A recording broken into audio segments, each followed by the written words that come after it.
Hey, that's our girl. Hey. She's like the star in every video. Hello? Yeah, I'm out.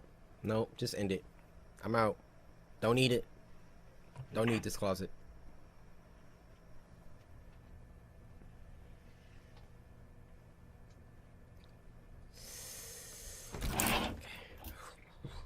All right. Just a little illusion. Huh? He plays all night and hides all day.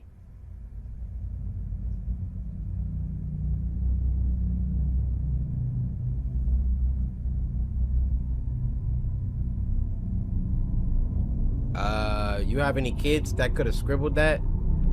The tall man is here. And he will stay. And I will move house.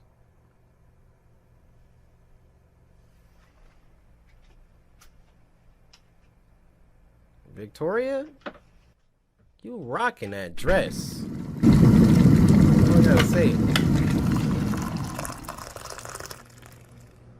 Rocking.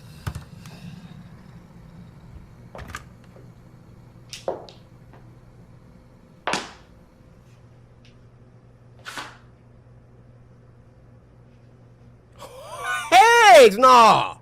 Heck no!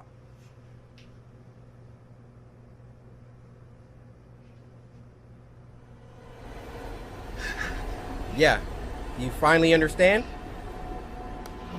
Time to get up out of here. Don't walk towards it. Don't. Why?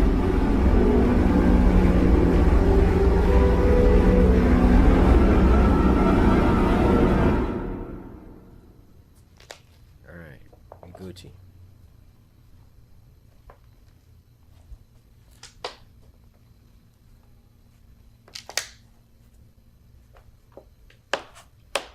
Yo, your floorboards. Sound like you stepping on marbles.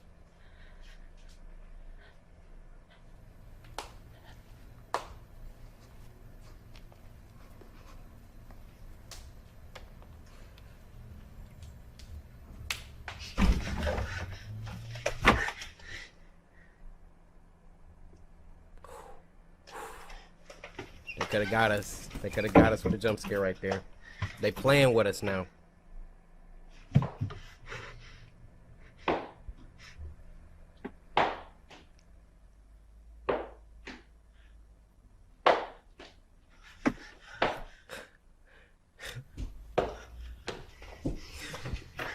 Oh my gosh.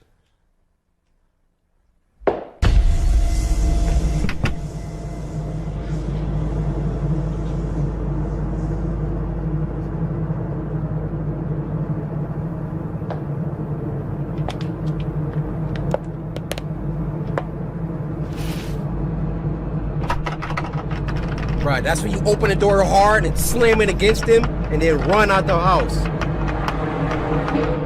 Just, I would have opened the door so hard.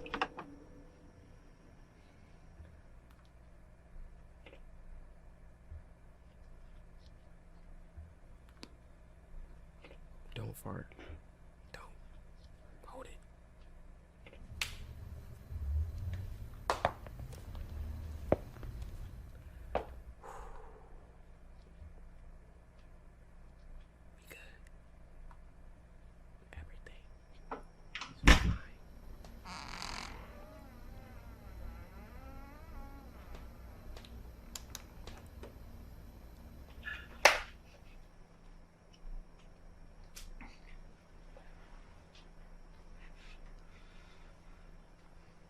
The tension is palpable.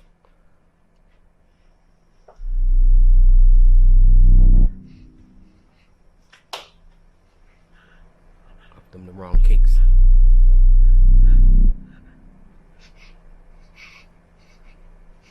Run, run, run! Just go! Just go! Just go! Just go!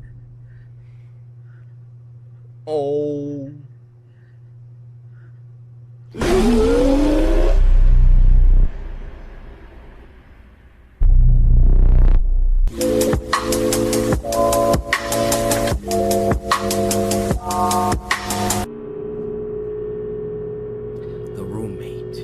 Looking for a new roommate is always a daunting task.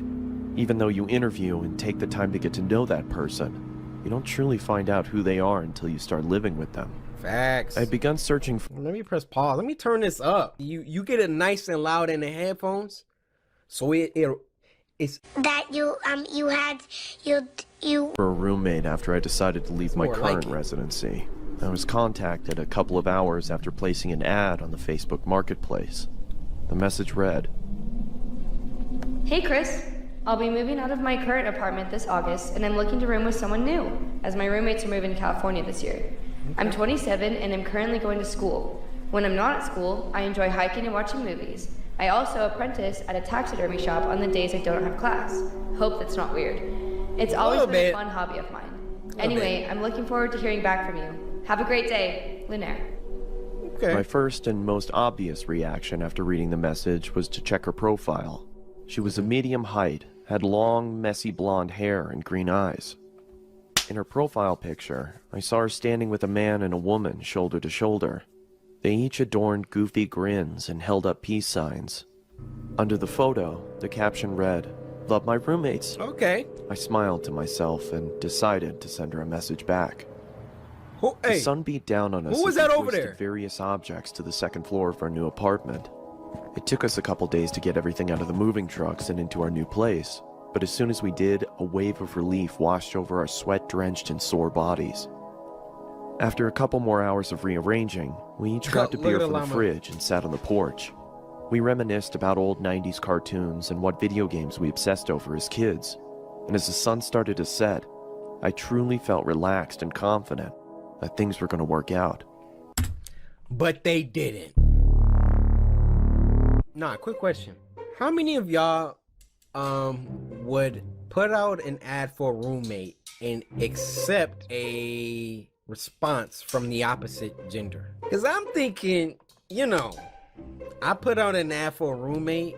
If you even a little cute. Guys, I'm joking.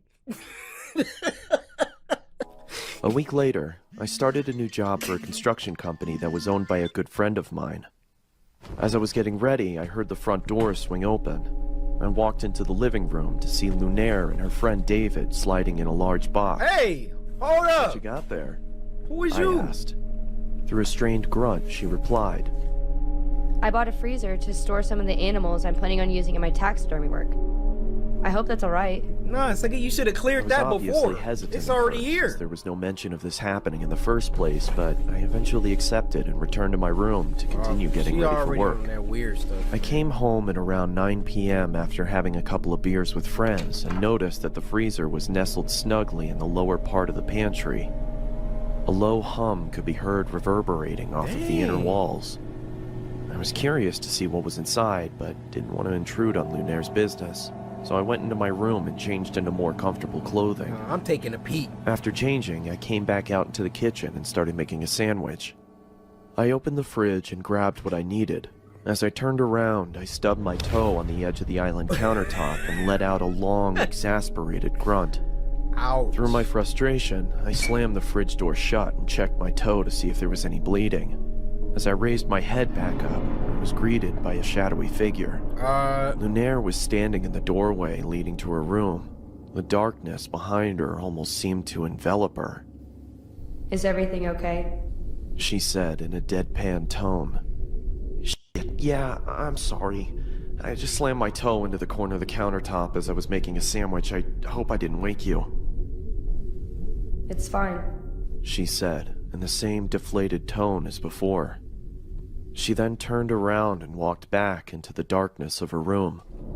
I could tell that she was pissed, so I quietly made my sandwich and retreated back to my room as well. Hey, Lunaire, you want a PB&J? I mean, I could make you one real quick. Maybe we can watch some TikToks after? Only hearing the low hum from the freezer as I closed my door. I had the next day off, so I was able to sleep in a little longer than usual. When I finally emerged from my room, I walked into the kitchen to make breakfast. As I opened the refrigerator, I noticed that the light wasn't turning on and there was a lack of cold air escaping from inside. What? She I unplugged turned it? around and flipped the light switch to confirm my suspicion. Sure enough, the power was out. Damn it, I muttered under my breath. I walked over to Lunaire's room and knocked on her door to tell her about the power outage if she didn't already know, but there was no answer. I then remembered that she had classes that day and probably wasn't home. I walked back to the kitchen and past the pantry. Why is it a As I padlock? did, I slipped on the floor but was able to catch myself on the countertop. What the? I angrily exclaimed as I looked down at the floor trying to figure out what I had slipped on. It was blood. It had started to leak from the corner of the freezer and pool onto the floor. I quickly tried to open the freezer to find out the cause of the viscous liquid, but then I noticed that it had a padlock attached to it. It's I not. don't remember seeing that before. Lunaire gotta get I up ran out out of to there. my car and grabbed my toolbox from the back seat. I approached the freezer and set my tools down on the nearby countertop. I then pulled out a small pair of bolt cutters and snapped through the metal of the padlock. It fell to the ground with a large thud. I creaked open the top of the freezer and was greeted with a putrid stench that permeated my nostrils. I quickly pinched my nose and walked away gagging in response. I guess I should have realized that was gonna happen, I muttered to myself in between gags. Man After up! gaining my Look in there! composure, I grabbed some gloves from under the sink and started taking inventory. I could see a couple of dead birds and plastic bags Okay. wedged into the corners of the freezer. I took each bag out and set them in the trash can nearby. That's when I noticed that the blood was coming from the corner of the larger black bag. I don't know why, but I decided to open the top of the bag and peer inside. I was greeted by large, milky white eyes, a swollen black tongue surrounded by cracked and bloated lips, and the matted hair of a human head. I swiftly dropped the bag and fell backwards onto the floor. My breathing had ceased to exist, and I grabbed the trash can next to me and expelled my disgust into it. Call the I then police! ran out the door, Oh. got into my car, and called the police. Good job. As I sat in the interrogation room with a blanket over my shoulders, I couldn't help but think about the face I'd seen. Cold? It looked so familiar. That's when it finally hit me. I pulled out my phone and looked at Lunaire's profile picture. It was her old roommate. The one she said was moving to California. When the detective entered the room, she started the questioning process, asking me if I started noticing any weird behavioral occurrences around the apartment. Yeah, I stubbed my toe the other day and she creepily stood in the doorway. It seemed like she was pissed, but for some reason I had a strange feeling like she was concerned about something. That's when I connected the dots. She didn't come out into the kitchen because she heard me stub my toe.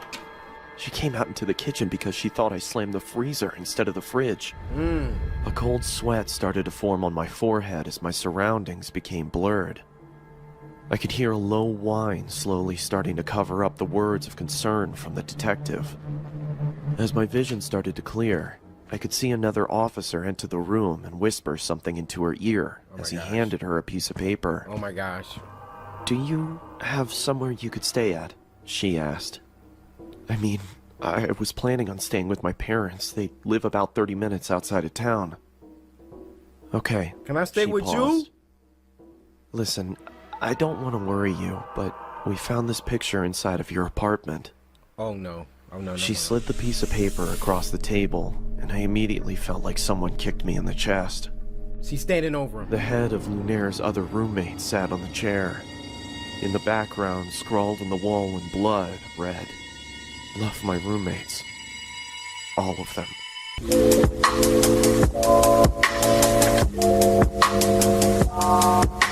Really good animation. Cammy? Is it just me, or are we being watched? By who? It's just you, Charlotte. Chill out. Compliments of the gentleman at the end of the bar. Oh, no thanks. Look, that guy just spent 25 bucks on you. I'd take it if I were you. Well, you drink it. I said I don't want it. Oh my gosh. Why are you walking home alone at night? Why? Why? Why?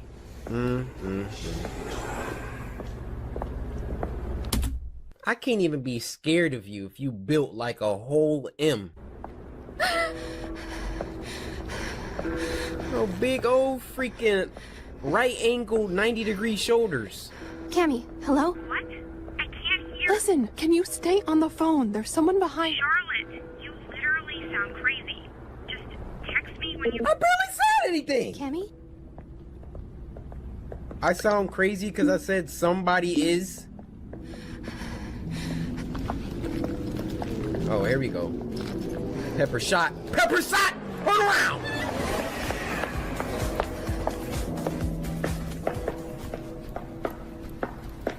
Oh, is she really tripping? Oh! Nope, she wasn't.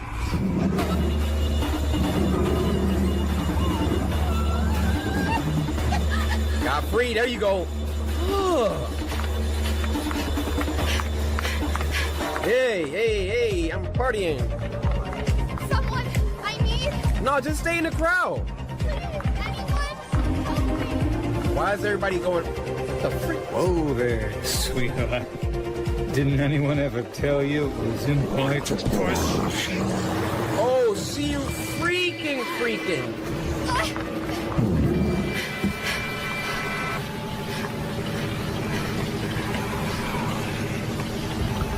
Oh.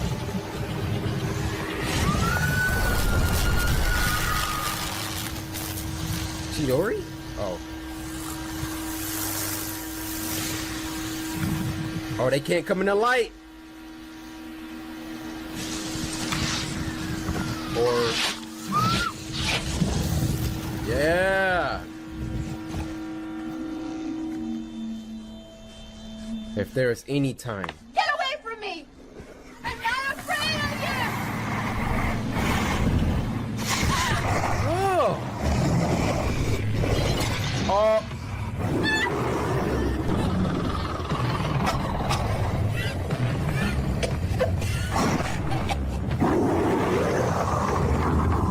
What is happening?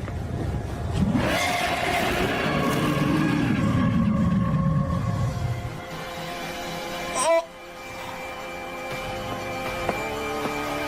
Oh. Got him. Red dot. What, can a guy say hi to a pretty girl? Guy say hi to a pretty girl?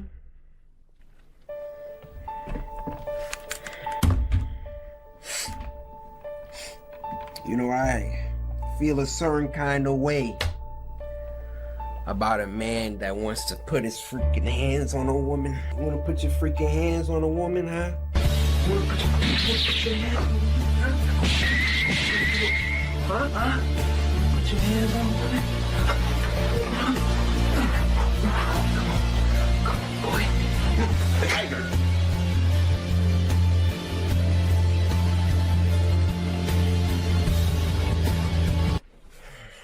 Sorry. My bad, y'all.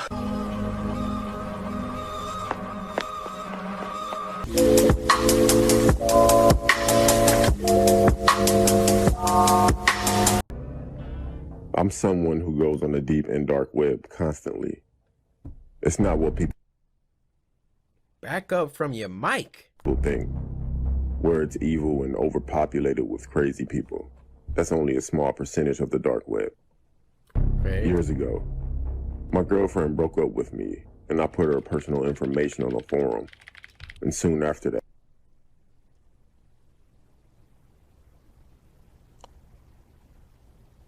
This man is a psychopath.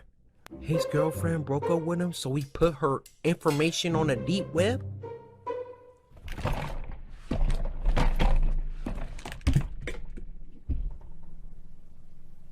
personal information on a forum. And soon after that, she disappeared. It's been a while since that happened. She dead. And I've ran into people that have disrespected me since. I'm not an intimidating guy, nor do I look intimidating, nor do I ever have physical or verbal conflicts. I always think to myself that these people don't know what could happen to them. I work at a fast. This dude is like Yagami with the death note. You make this dude mad? I'm putting you on a deep web.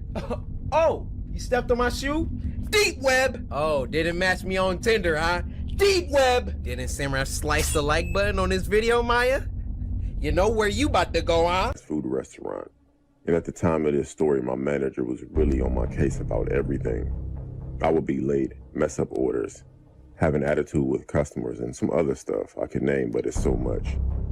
I understood that I was messing up, but the tone that this guy would talk to me embarrassed me in front of my coworkers and sometimes in front of customers. One day, though, that was the last straw. So one day I walked into work to the deep 5 web. minutes before I was due to clock in, and my manager out loud said that the window liquor is finally on time in front of customers and my coworkers.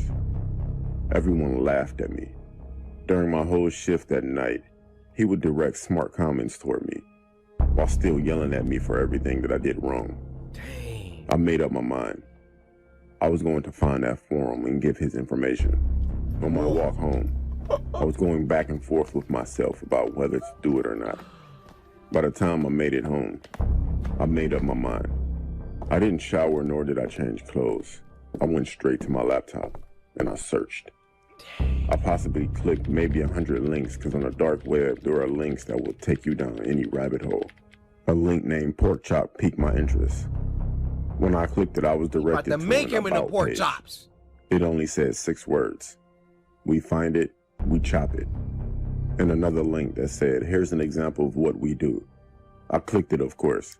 As soon as I clicked on it, the picture went to the point of view from an old school camera, with the date and time in the corner of the screen. The person behind the camera approached the man and followed him.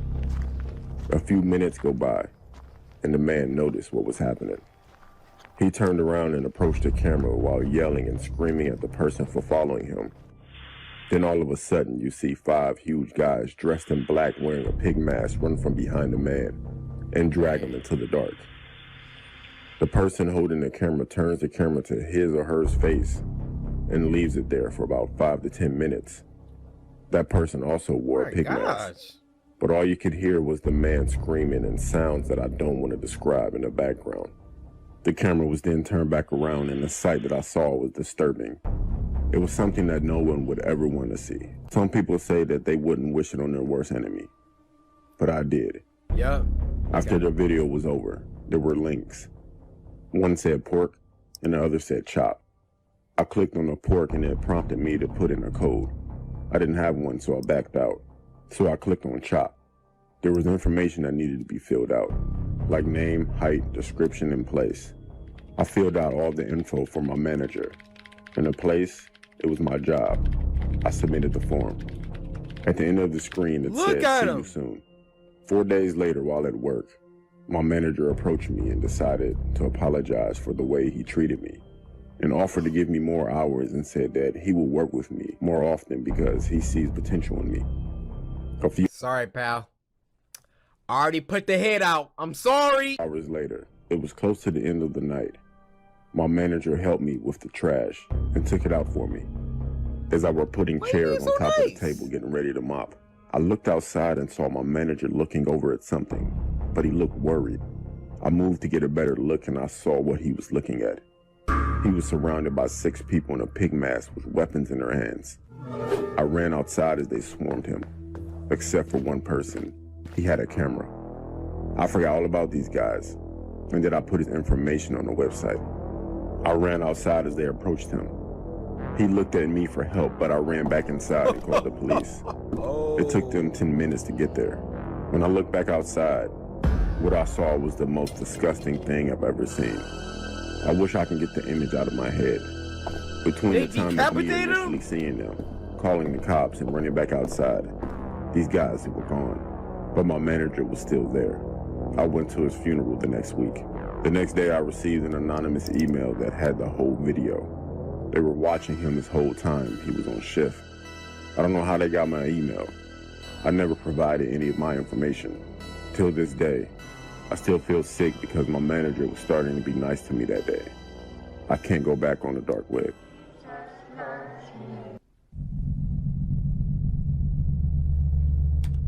Hey, y'all see that? Be nice to people. You never know, the last person that you bully just might be the one that put you in a death note.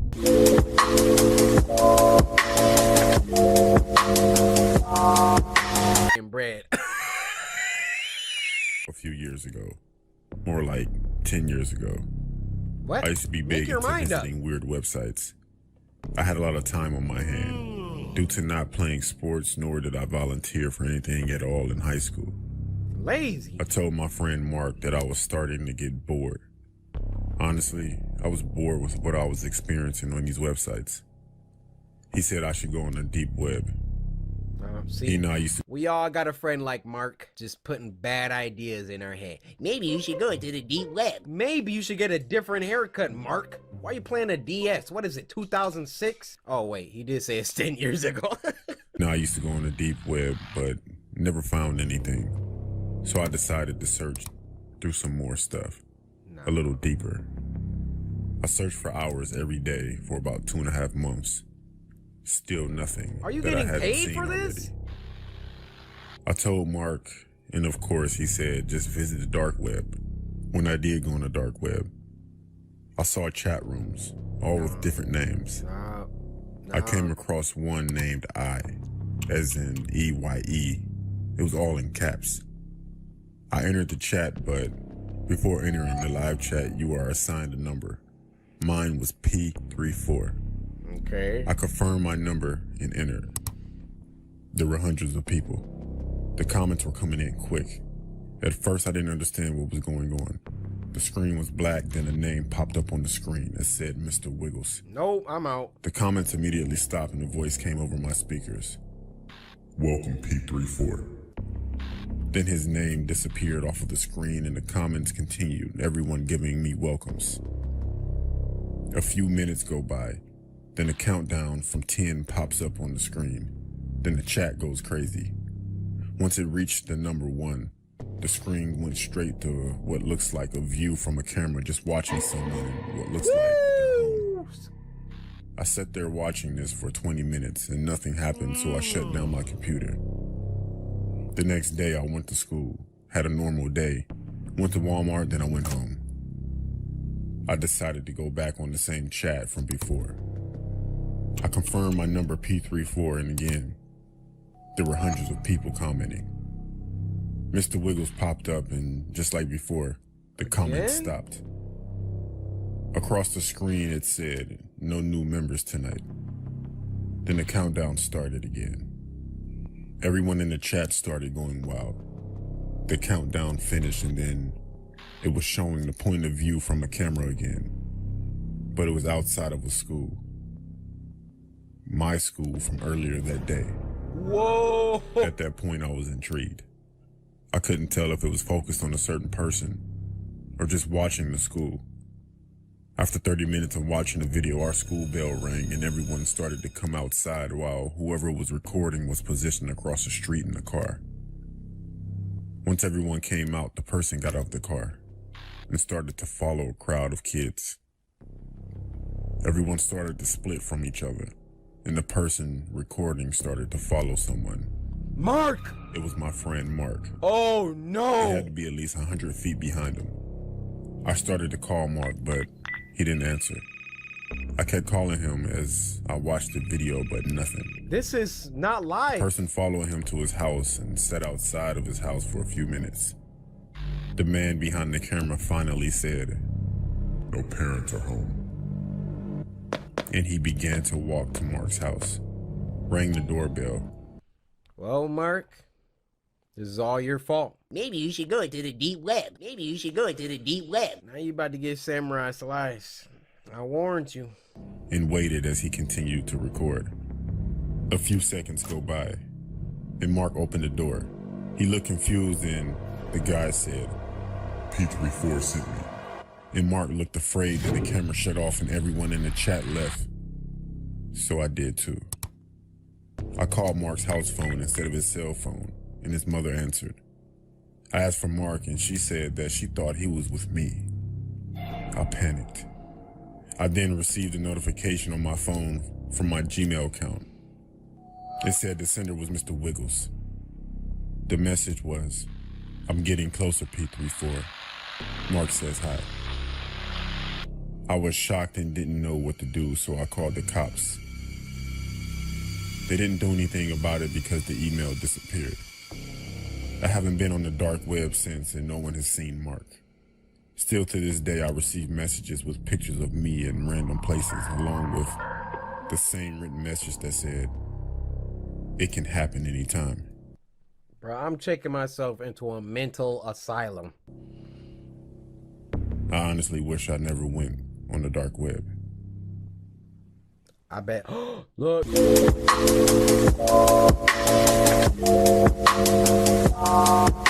Directions of following me on Twitter, sending me this story. See, the rest of y'all could be getting shout outs too, but y'all just tripping. Hey, I'm Sapphire. Wanna hear something scary? Hey! Hey! My family hates me. Oh. The following story is based on a submission from Desiree. Thanks, Desiree. I used to think my family hated me. Maybe hate is a strong word, but I definitely did not feel particularly well liked. I was my parents' least favorite compared to my two younger sisters. They just never seemed to want to be around me or talk to me. Dang. They wouldn't even let me take care of our hamster, Lulu. I thought I was being paranoid, but my parents' cold demeanor became more apparent when we moved into a new house. They gave me the room at the very end of a hallway, secluded and removed from everything else. They claimed it was so I could have privacy, but I think they just wanted me far away. That room gave me the creeps. I remember the first night there, I woke up and heard hushed voices echoing in the walls of my room. I couldn't make out everything they were saying, except for my name, the many times it came up. The next morning, I told my mom about the voices and that I thought the house might be haunted. You must have heard the pipes or something, she said dismissively. But I know what I heard. Nani? I also knew arguing with her wasn't going to go anywhere, so I decided to suck it up. I went to bed with such anxiety that night that I had an incredibly lucid and horrifying nightmare. I was strapped down to my bed, surrounded by dark figures who were chanting over and over, and I couldn't move or scream. I just laid there while these figures sprinkled me with unknown substances. I think we're gonna have to call Chief on that. What are these substances? The next morning at breakfast, I silently ate while my parents asked my sisters how school was going. Then Jamie, one of my sisters, turned to me. "Are you still hearing things at night, sissy?" she asked. I was actually a little startled by the sudden attention on me. Yeah, and I actually had a pretty bad dream last night. Felt like there were people in my room or something. My sister then turned to look at my parents. I felt like they were telepathically talking about me right in front of me. Then Jamie spoke again. "Mom, you should give her that stuff to make her sleep better." My mom nodded. I was still taken aback by this sudden interest in helping me sleep better. Oh, they setting her up, dude. So before bed that night, I swallowed the pill that my mom gave me. As an extra precaution, I gathered as many religious items from around the house, crucifixes, paintings, as many as my hands could carry, and put them in my room. Why was this tag on my shirt scratching a freak? I thought they would protect me from whatever was haunting me during my sleep. The following morning, I woke up in a panic. Everything I had put up the night before was now on the ground, shattered in pieces. I knew my parents were not going to be happy, but I also felt like this was proof that there was something in my room. So I ran to tell my parents. There must have been an earthquake during the night, I guess, my mom said. But nothing else in the house was broken. Only the religious items in my room. It didn't add up. I spent that whole day crying in my room. Before bedtime, Jamie came in with her hands cupped in a ball. She hopped on my bed and opened her hands. "Here, Maybe Lulu will help you sleep tonight, she said. I glanced out the door and back at my sister. Is Mom okay with that? She doesn't have to know. I thanked my sister and lay down to bed, snuggling Lulu in my hands. When I woke up the next morning, Lulu had moved. I felt around my pillows and blankets, but I couldn't find her. I realized it was an idiotic idea to fall asleep like that with a tiny animal. Freaking idiot. I figured she must have run out of my room under the door in the middle of the night, so I went looking for her. The rest of my family was already up and in the middle of breakfast. This is why they don't like you. I couldn't let them know I had lost Lulu, so I decided to continue my search after I had a couple bites. But after swallowing one spoonful of cereal, I spit it out onto the table. I suddenly felt incredibly nauseous. I began dry heaving over the table until I coughed up a small clump of brown fur. My family immediately stood up and began praying the Lord's Prayer. You I felt ate it? dizzy and blacked out. When I came to, I was strapped on my bed with my family standing around me, sprinkling unknown substances all over me. What are you doing? Why do you hate me? I cried, frantically trying to release myself. The expressions of each of my family members turned to sadness. We don't hate you, Desiree, my dad said. We hate who you become at night. I don't understand.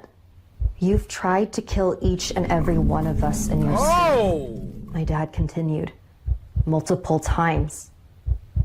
We're trying to help you, sissy, Jamie chimed in, but nothing seems to be working. I didn't know what to think. This whole time, I thought that I was being traumatized by a demon in my room, and I was the demon. My family didn't hate me. They're just afraid of me.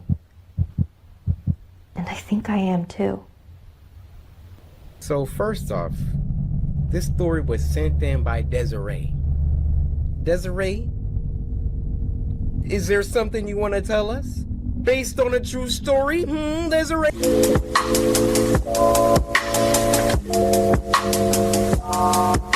This was uploaded by Wansi Entertainment. It's been a while. Now this was sent to us by KK Saf on Twitter. KK, I want to say thank you. When it gets dark outside. Oh, that's This happened a couple of years ago. One night, my mom decided to hang out with her friends at a casino, and my dad was at work. So my two older sisters and I were home by ourselves. My sisters were 14 and 15 at the time, and I was 11. 14 and 15?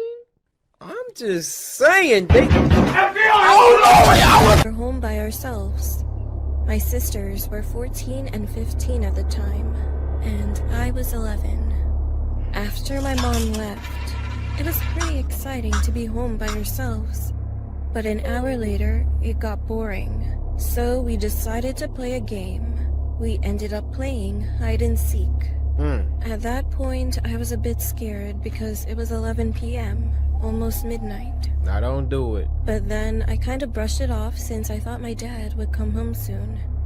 I didn't want to admit that I was scared. Also, I don't want to be home alone, so I decided to play. Let's just play hide and seek in the backyard, I suggested. Let's play in the house. Refused. There are no hiding spots back there. Let's go to the forest. Oh, heck no. After my sister said that, shivers went down my spine. But anyway, we stepped into the forest that's nearby. Go count, my second older sister said to me. I decided that I had to be brave. Don't do it. My other sister gave me a blindfold. What is this for? I asked. Put it on and try to find us, my sister Wait, it on? While my sisters used flashlights to find a place to hide, I put the blindfold on and then counted to 30. Why can't I just... When it was time, I said, "Ready or not, here I come." After walking around, touching every tree I walked by, 10 minutes had already passed, and I still hadn't found my sisters. This gotta be the Even dumbest... while I was walking on this trail, I could barely see anything, so I tripped on a twig and fell. My clothes got dirty and my knees started bleeding. But I had no choice. I Take got it up off! and walked around some more. I came across a tree and knew I finally found something. Oh It my felt like a gosh. person. Haha, found you! I said. I then heard my sisters walking by behind me, saying, "Hey, how did you not find us yet?" At that moment, I froze. I took off my blindfold slowly and saw an old man sitting there smiling at me while What the heck? "Can't I play with y'all?" he asked, with a cracking voice. He wore a dirty shirt, and his hair seemed like he didn't shower for a long time. My sisters and I screamed and started running out of the forest as quickly as we could. Why does While he have a... running, I looked back and noticed the man What? after us while holding the knife, swinging it. Bro, why do you have that? He was laughing like a mad person. I've never felt that kind of fear before. But after running for a while, the old man couldn't keep up. He stopped running, stared at us, and then he turned around and went back into the forest. Is that his forest? We got closer to our house, and then we saw our dad pulling into the driveway. Dad! We ran to him and told him what just happened. He was shocked, so he called the police immediately. The police went to the forest and they searched those areas for a few hours. These whack cops. After a while, they found and arrested the old man. Dang, they actually The got him. next day, we learned that the old man killed 4 female children Whoa. and dumped their bodies in the woods. Whoa. All the local news stations were covering the incident. When I heard that, I felt sick to my stomach. I am glad that we are safe, but now I pray for the 4 souls of the children. May they rest in peace. Sis.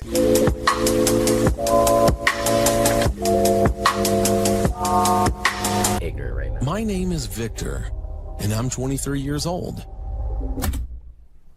33? 23-year-old. My name. Okay, let me. My bad, y'all. I'ma just Frosted Flakes. My name is Victor, and I'm 23 years old. Psych! I have a story that happened to me when I was 17 years old. I work as a carpenter at a local building company, and this happened at the period when I was a trainee for the same company. Okay. We were renovating a very old apartment building from around the 1960s that was going to be school classrooms for a school that had bought the building. All right. As many carpenters, we were working on Friday, which basically means that we started earlier the rest of the week, so we could go home early on Fridays, which means it was a lot of very early mornings. So one day, I was on my way to work at about 4:30 in the morning and was walking the usual way to my bus. It was about 1 kilometer. It was through the block I was living on and then through a small path in the forest, about 200 meters. Okay. By this time in the morning, it was still pitch black because it was winter and I live in Sweden. So the path through the forest was like a black hole. So I grabbed my phone and put the flashlight on, an old iPhone 4S by the way, and began walking the small path. We needed to know About halfway on the path, I heard a crackling noise from my right and flashed my light in the direction and saw nothing. Uh-oh. I just figured it was an animal or something. At the end of the path, I heard the crackling noise again. Jogging. But this time, it was much closer. Run. I had always been a little paranoid in the dark, but was trying to get over it. But I began walking a little faster anyway. There you go. Keeping an eye behind me the whole time. When I arrived at the bus station, I sat down, waiting for the bus, and was saying to myself that I was a coward for being so paranoid about a small sound I heard. I could see the forest I walked through from the bus station because it was only about 50 meters from the station. And when I looked at the path, I saw a man standing behind a tree right under a street light about 10 meters to the right of the path. Oh no. He was clearly watching me. Oh no. He was wearing black pants and an old light blue, almost pastel colored jacket, like it was from the 80s. I felt a bit sick when come I out was there. watching me, even though it was only for about 20. Which I gotta understand is, all right, they're human just like you.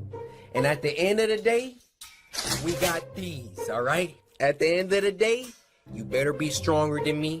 You better be faster than me. You wanna stand behind the trees? Huh? Come out there.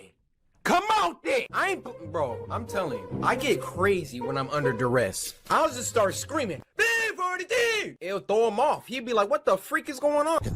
Before I saw the bus arriving from around the corner. I immediately felt relief when I saw the bus. I'm telling you. So I stepped on the bus, act crazy and it was as usual, completely empty. I sat at the back of the bus and looked back at the forest he's still looking to see if the man was still there, but he wasn't. Oh, okay. When the bus began to take off, I heard a thud right beside my window. What? I quickly looked at the side and saw an arm reaching up to my window, waving at me. And the arm was wearing a light blue jacket. I didn't have time to see his face because he was wearing a hood, and the bus had already taken off. He was like, sir, your wallet. On the way down to downtown, I tried not to think about the man, but it was so hard because it was so weird, and something like that had never happened to me before. I eventually got off the bus at my bus stop and began walking to the building where I had my working clothes and my gear. It was really close to my bus stop, so it only took me maybe about 5 minutes to walk there. When I arrived at the door to the building, I grabbed my key and was about to put it in the keyhole when I saw in the corner of my eye, peeking out from the building's corner, how did he make it here that quick? And the light blue jacket standing, looking at me. I quickly unlocked the door, ran inside, locked it behind me. After that, it was 2 more doors. Both needed an access card, so nobody without the card could get inside. Nope. After the first door, it was a long hallway. To the left, only lit up by a few lights in the roof. In a ring in front of you, it was the second door that led to my locker in the coffee room. I ran as fast as I could. I was shaking at this time. There is no way I could think of how he could have got down here so fast. I put on some coffee and changed to my working clothes. It was completely quiet in the room. It felt like hours before my coworkers showed up. When they finally showed up... Say, hey, Jim! Hey, man, good to see you, brother! Hey, bring it in. Come on. Give me a hug. Yeah, I had a rough morning. I felt the best feeling in a long time. When it was time to get started with working, we began walking towards the elevator that led up to the top floor, which we were currently working on. When we arrived at the top floor, I realized I forgot my helmet in the locker. So I took the elevator down, went through the 2 doors, and got my helmet. I was making my way back up to the others. When I had opened the first door and was standing in the dark hallway, I froze.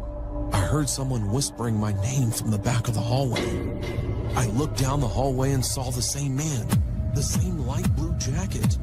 He was standing there looking at me. Then he said something I will never forget. You look so peaceful when you sleep, Victor.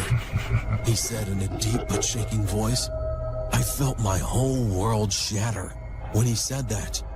Then I ran for it. I opened the door and slammed it behind me. I ran to the elevator and smashed the button to the top floor. It felt like I was going 100 floors before I got to the top. I ran to the others and told them what happened. They just laughed at me and thought I was silly, saying that nobody can get in there without a card. I planned to call the police, but I didn't for some reason. Probably because I didn't want to look like a coward in front of the others. Eventually, I never saw that man again. I don't know if I was hallucinating or he was really there. I have no idea. But I never walked the same path to my bus again, and I always sleep with my curtains down, even to this day. You should do that anyway.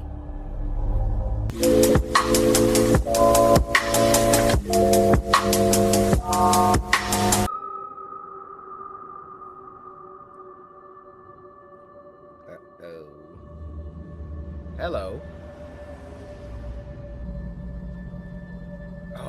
My family and I live in Arizona, and we occasionally visit our Navajo family in Albuquerque, New Mexico. We left early to get there by noon or less. It is a very long and boring trip there.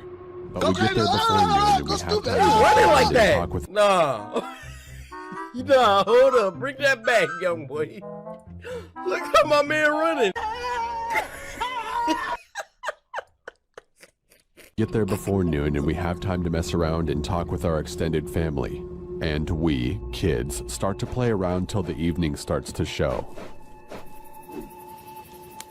I love the animation style though. Like, I love it. Oh no. The house is too small for everyone to fit and sleep in. Some of the kids have to sleep in the trailer and truck camper, but 2 of my cousins and I had the amazing luck of sleeping in the old, slightly torn tent. Okay. Not very, you know, nice or safe.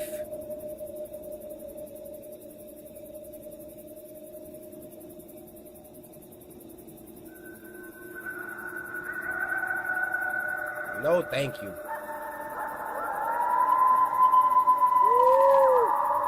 We are well asleep at this point, and for some unknown reason, I wake up. Of course, I'm still tired and rubbing my eyes while yawning, meaning I wasn't well aware of my surroundings. Once I finish rubbing my eyes, I look straight at the entrance of the tent and see a figure, illuminated by the back porch light, standing in front of the tent. At first I was scared, but thought it was my other cousins just messing with us. As this person was still standing outside our tent looking at us, I turned to one of my older cousins who was 2 years older than me to wake him up and tell him that someone was standing outside of our tent. Bro, wake up! He tries to brush me off, but I persist and he turns to me and asks me what I wanted. I tell him to look at the entrance of the tent, and he does. Yeah, you see it? I've never seen someone go from the brink of sleep to sheer panic and alertness in their eyes that fast before. Yeah. He looks at me with this panicked face and tells me to be quiet. He whispers to me that it's a skinwalker and that we need to be quiet again. Skinwalker? We lay there for the longest time, and from my memory, it was at least an hour or more. We were just about to go back to sleep because it hadn't done anything. Bro, stay back. Then it started to move around the tent. Bro, that thing Naruto running around the tent right now. Woo! Remember when I said this was an old tent? Yeah, it had some holes in it. Oh, fantastic. And you're probably cold, too. I mean, what if it rains? One of the holes was the size of a quarter, and I decided to be brave. As it continues to walk around the tent a 4th time, I slowly crawl towards the hole and try to take a look. Why? As I did this, my cousin told me to get back to the bed or it'll hurt us. Of course, as a kid, I ignored the warning. Wow. I'm at the quarter-size hole and looking out to see whatever it was. It comes around the hole, and what I saw was bone-chilling. Oh! Oh!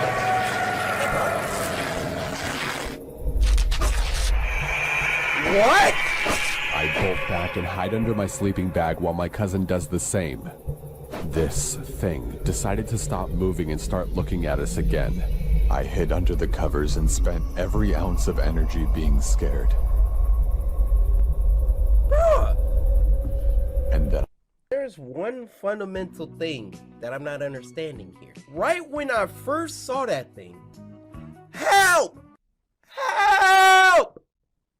Help us! I mean, it's like 50 people in the inside. You're either gonna take your chance trying to stay quiet and just hope this thing doesn't kill you, or you're gonna at least, if you're gonna go, somebody gonna come out and see that junk, and then they could shoot it and do what they gotta do. It's just I look at things from a black perspective. You know, when I'm threatened, I just yell automatically. I hear some, hey, hey, who over there? Hey, you know, that's just me. I'm not like, oh shoot, we gotta be quiet. Like, it's certain situations for that, all right? And then I finally fell asleep. Oh, okay, so their way worked. Maybe my way would have got me 8. All right. So that thing just was standing over him all night. I'm never sleeping in a tent again if I'm this guy. Ever. I woke up early, maybe around 5, and I decided to look around the tent to see if there was anything there.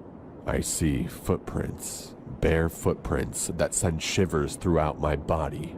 I saw the footprints move around the tent. This hit me hard because I was now realizing it wasn't a dream. As I further investigate the footprints, I noticed that it went off track. It went off to the rocky hills nearby where we were staying at.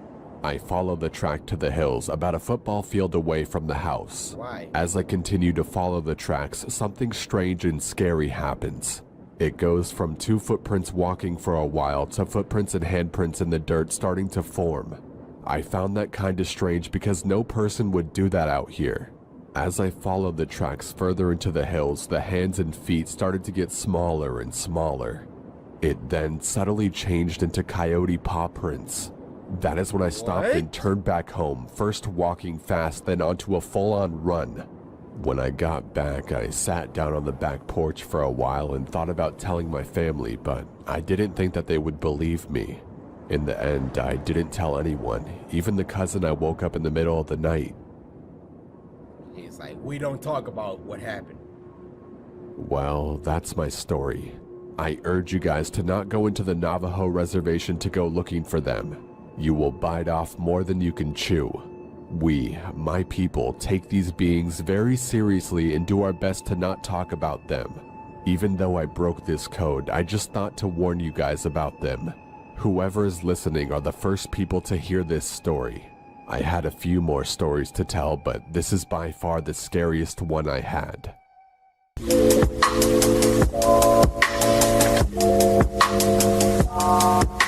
Australian, bruh. Like, I think I was born in Australia and I just didn't even know. Don't you think so? Outback. This is the most terrifying thing that has ever happened to me. I want to share my story with the world. All right. Now that I have closure. Oh. It all started. It is my favorite voice actor, Terrence Nicholson. Yo, this dude is fire, man. If you know, you know. That's all I gotta say. I immediately grabbed my cell phone to call the cops, but my hands were trembling so much that I actually wasn't capable of dialing anything. Trevor, I am not loving it! A couple years ago when I was living with my girlfriend, who we'll call Sarah for the sake of the story. I remember we were both in the living room watching a movie. We usually did movie nights on Fridays, and it was my turn to select which movie we get to watch.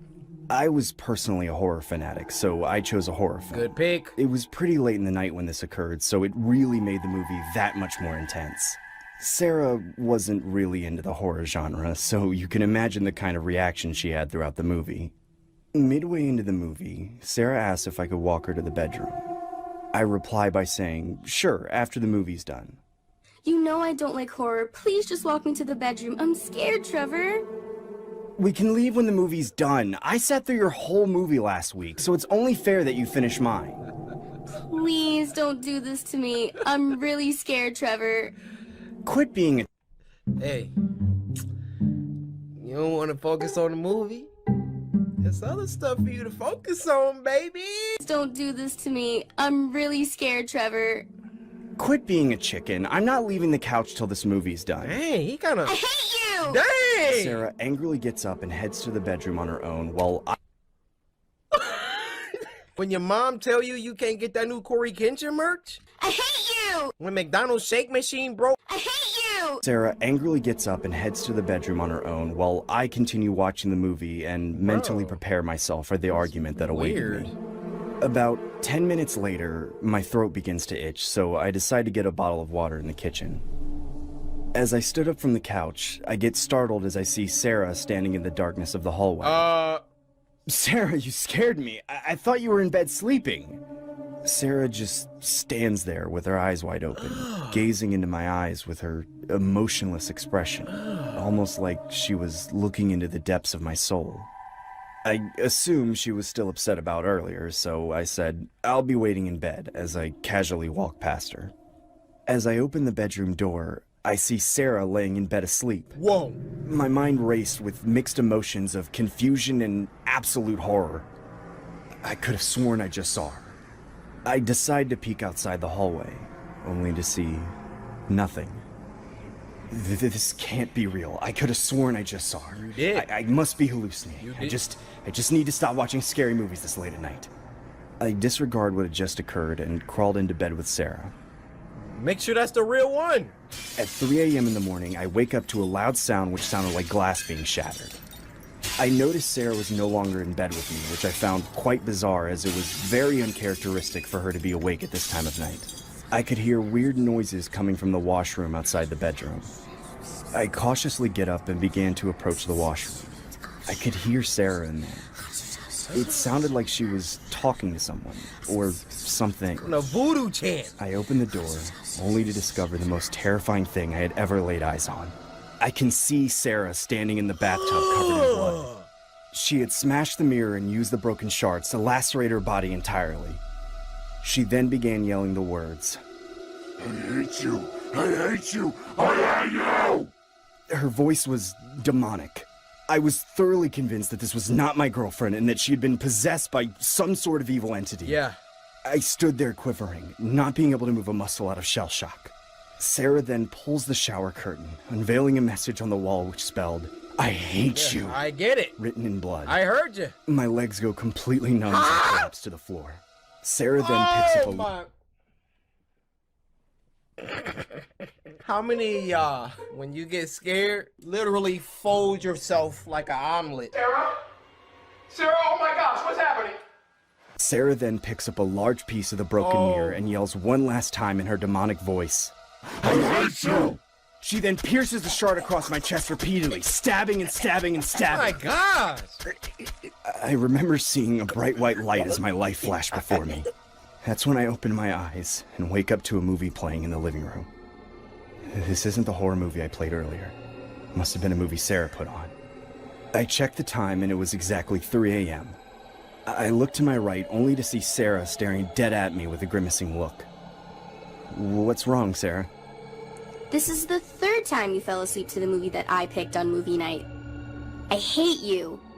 Don't say that. Don't say that. Don't say it.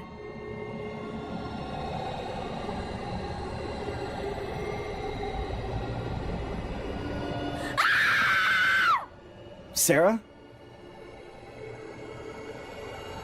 Run! Sarah?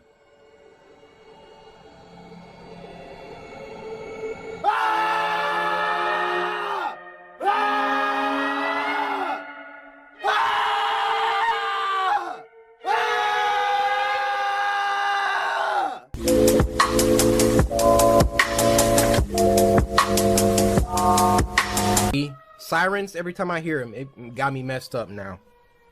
I can't listen to sirens the same. Of course it would decide to come back today. Of all days. Look at this. Any foggy day is fair game. But today, if it was smart enough to keep track of time, I'd say it was mocking me. Yo. It would have been easy to stay home that day. His voice acting lit. Maybe do something useful. Help pond the fields, or hang the washing up to dry like Ma asked. But the sun was so warm and inviting.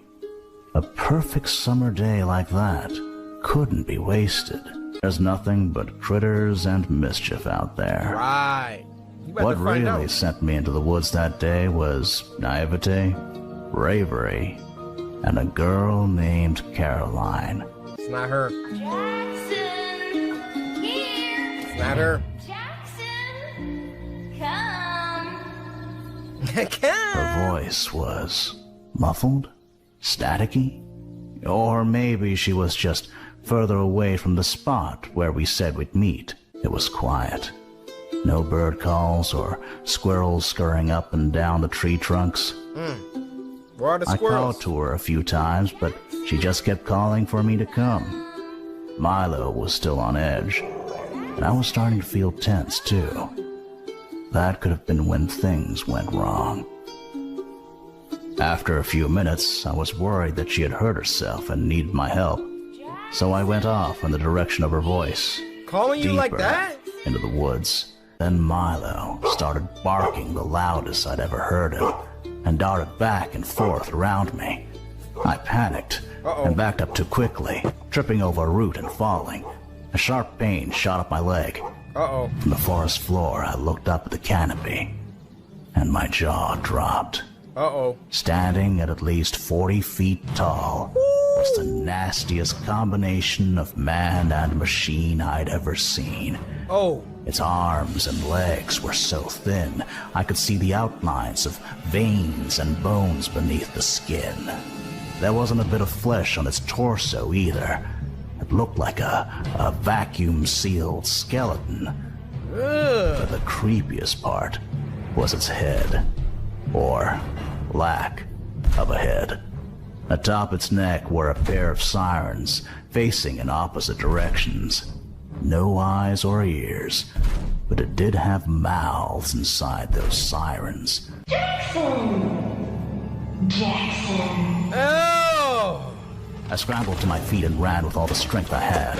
Milo bulked by my side, just as afraid as I was, hearing the deafening sounds of trees cracking around me, their enormous trunks splintering and crashing to the ground. That's when the sirens started blaring from the creature's head. My muscles burned and my lungs screamed for air as I burst into the clearing of our east field. Ma was standing by the truck on the far side, her mouth open in disbelief. I'm sure she could have felt the ground shaking from a mile away. Pa was already running towards me with a shotgun, but as he saw the horror that came behind me, he stopped dead in his tracks.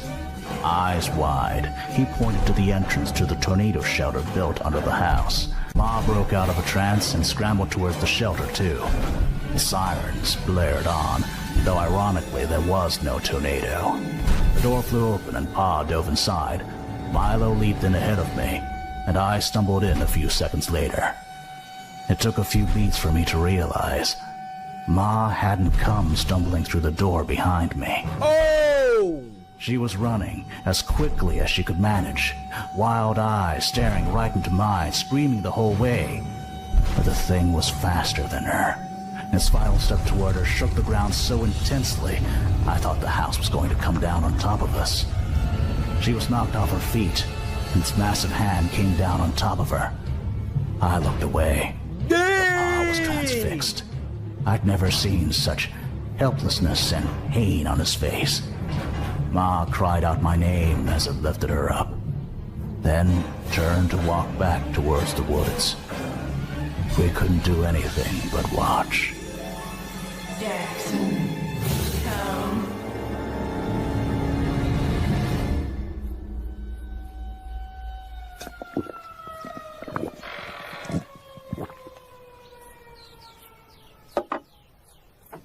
Milo, come on. We got an old score to settle. Dang. There hasn't been a day in my life I haven't thought about that morning. All these years. It's been just you and me, Milo. And now we're going to finish this.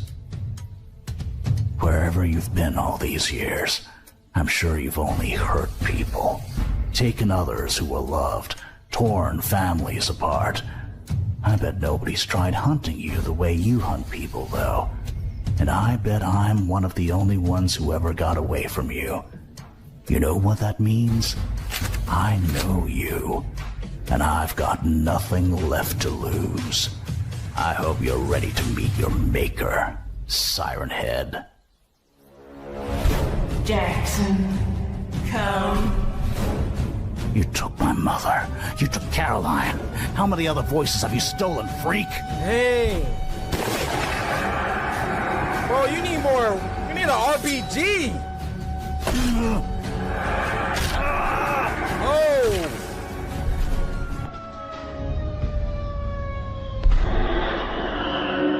Dang. Dude got bodied that quick.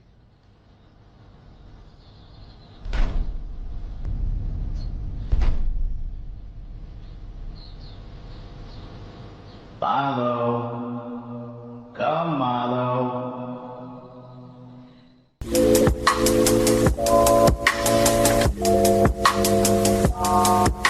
I will never look at life the same way after Starbucks? what I experienced. It still bothers me Too just expensive. thinking about it. It happened a while ago when I was working as a cashier at Starbucks. I worked part-time as there was unfortunately not enough hours available, so moving out of my parents' house wasn't the easiest Gotta endeavor get up to out of there. accomplish. Hey, I've been at my parents' house for 2 days. I'm already ready to go home. My parents always nagged at me for the latter part of the day, which always had me stressed out.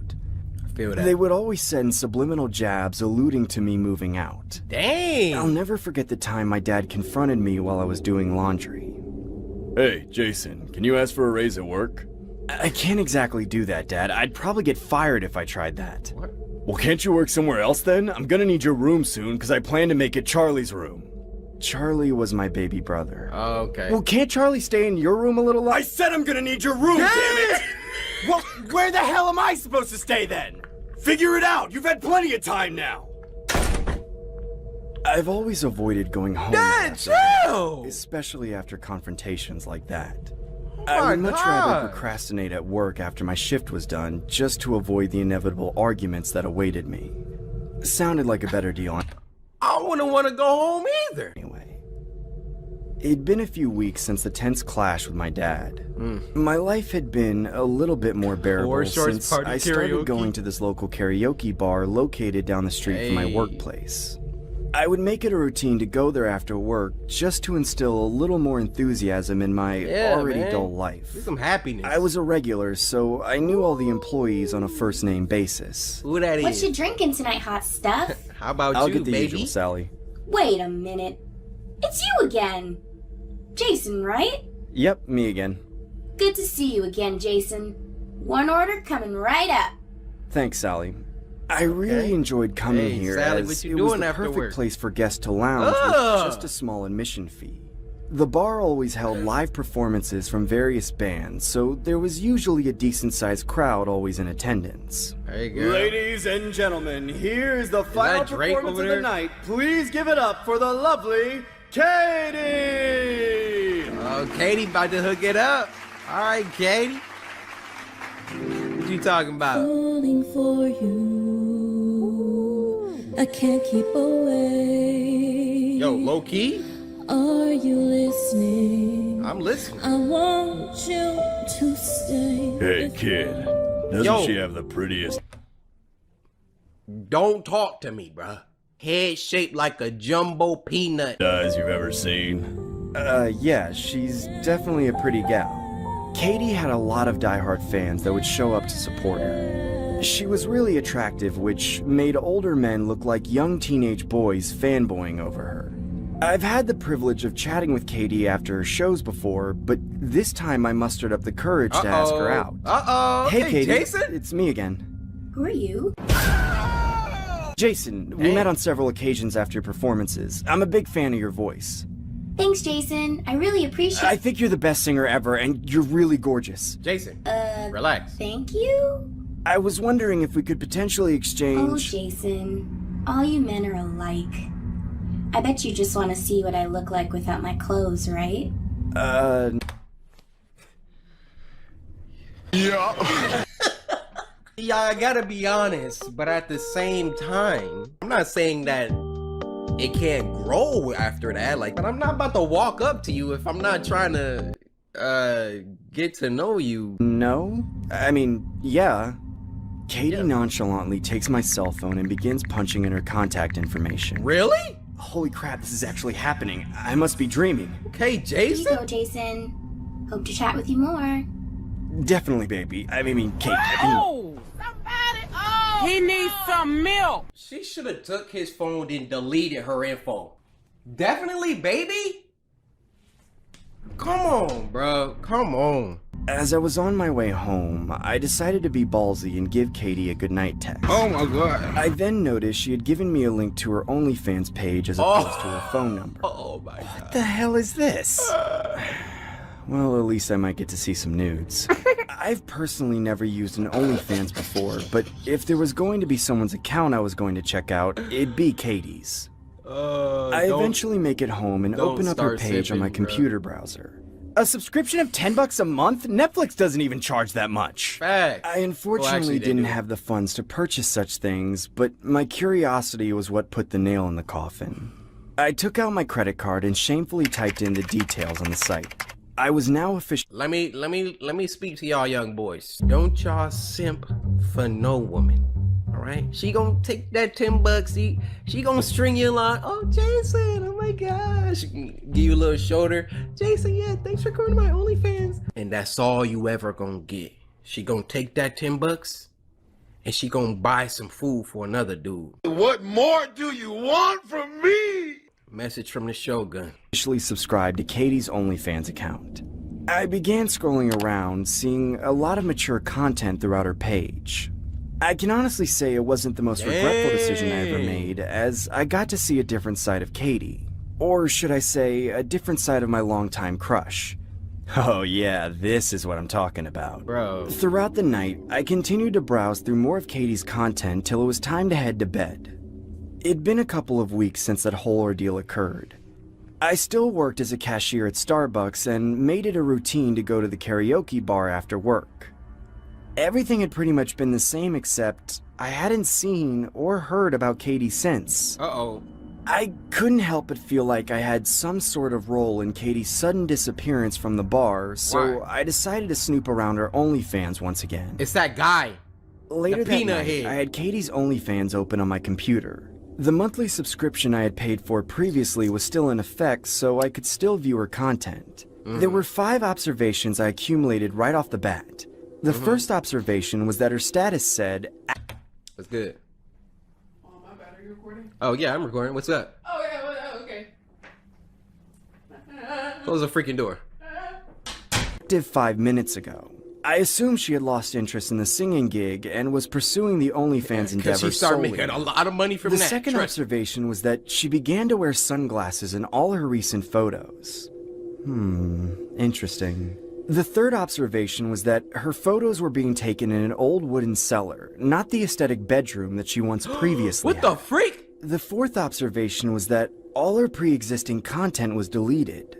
Why the hell would she get rid of it? It was some blood on the The floor. only thing left on Katie's page was 3 photos of her posing with sunglasses. The last observation was the one that struck me the most. What? I could tell her recent The pictures shadow? were being taken by someone due to the shadow presented in the photos. Call me Sherlock Holmes if you will, but I had my suspicions that something just wasn't right. She did. I decided to direct message Katie saying, "Hey, it's me, Jason, from the karaoke bar. she I'm don't not sure if you remember me, but I wanted to know why don't you perform there anymore?" About 10 minutes go by and I get no reply. She probably gets 1,000 messages. I bet she'll reply to this though. That's when I decided to bribe Katie by sending a convincing message saying, "Hey, if I tipped you $5, could you send me a video of..." Oh, we got money bags over here, $5. I bet you gonna say something now. I'm sorry, it's the difference between Starbucks money and OnlyFans money. Self smiling on camera. About a minute later, I surprisingly got a response from Katie showing a hidden video with an option of unlock for $5. Wow. I end up accepting the purchase, only to see a video of Katie wearing sunglasses. She just stood in one spot, not saying anything. She moved? I then heard a male voice in the background saying, "Smile for the camera, you vermin!" Katie then involuntarily puts on this bizarre and unnatural smile, almost like she was a cartoon character from a Disney movie. I felt really disturbed from what I was witnessing. I decided to continue the game of charades and say, "If I give you $5 more, could you send me a video of yourself kissing the friend you're with?" About 5 minutes had passed and I got no reply. I honestly thought Katie was done with my pathetic games until I got another message of a hidden video with a $5 price tag on it. That sucks that you gotta, I never been on OnlyFans. I ain't simping for nobody. But can they really do something to where you have to unlock it and then watch it? Because what if it wasn't what you paid for? She could mess around and be like, "Oh yeah, unlock for $500. Then it's just gonna be foot pics." Yeah, I know some of y'all into this. I'm gonna give y'all a couple seconds. Go ahead. I hesitantly unlocked the video, only to see a disturbing clip of Katie saying, "He's not my friend! Don't ever say he's my friend, because he's not. I knew it! He's more than that to me. He's my everything. He's my one and only love." That's my good girl. Oh, yeah. The young boy wanted some kissing action. Let's make his money's worth, shall we? Oh! I felt sick to my stomach. I then realized that the gentleman's appearance stood out to me like I recognized him from somewhere. I couldn't exactly pinpoint where I knew him from. He definitely looked familiar to me. The man then said, I bet you love to see Katie's beautiful eyes, wouldn't you? Wouldn't you? Bro, he gouged him out. I'm gonna make this your best $5 ever spent. He gouged him out. That's when the man removed the sunglasses from Katie's face, revealing her eye sockets with both eyeballs missing. That's when I exited my web browser and immediately turned off my computer. What the hell was that? That was wrong on so many levels. I decided to head to bed and call it a night, hoping to sleep off the nightmare I just witnessed firsthand. It's been a couple months since the incident had occurred. I haven't seen Katie's OnlyFans account since, as I assume she deleted it. Or should I say, that man in the video did. I haven't told anyone about this, and quite frankly, I don't know what to do. I still go to the karaoke bar with an optimistic attitude that one day I'll see Katie again. No. You never gonna see her again. Falling for you, I can't keep away. Are you listening? I want you to stay before you go. I want you to know that I'm down.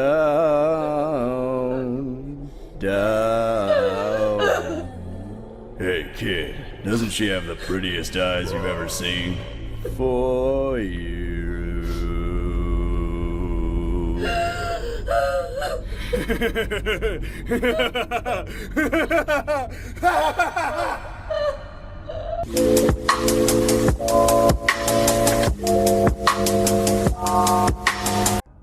Black Steel Diner. On a cold, dark night, around 2 in the morning, a young man and his father sat in a remote 24-hour diner waiting to be served. This narrator got a nice voice. Guys, low-key, I feel like I have a great, like, narration voice. Like, check me out. There was a man. Stop making me laugh. The older man, who was sadly, slowly going senile, had insisted on going out for some soup. Not having the energy to argue, the son took him out, for at least this way his father would be happy, and then he could get some peace and quiet.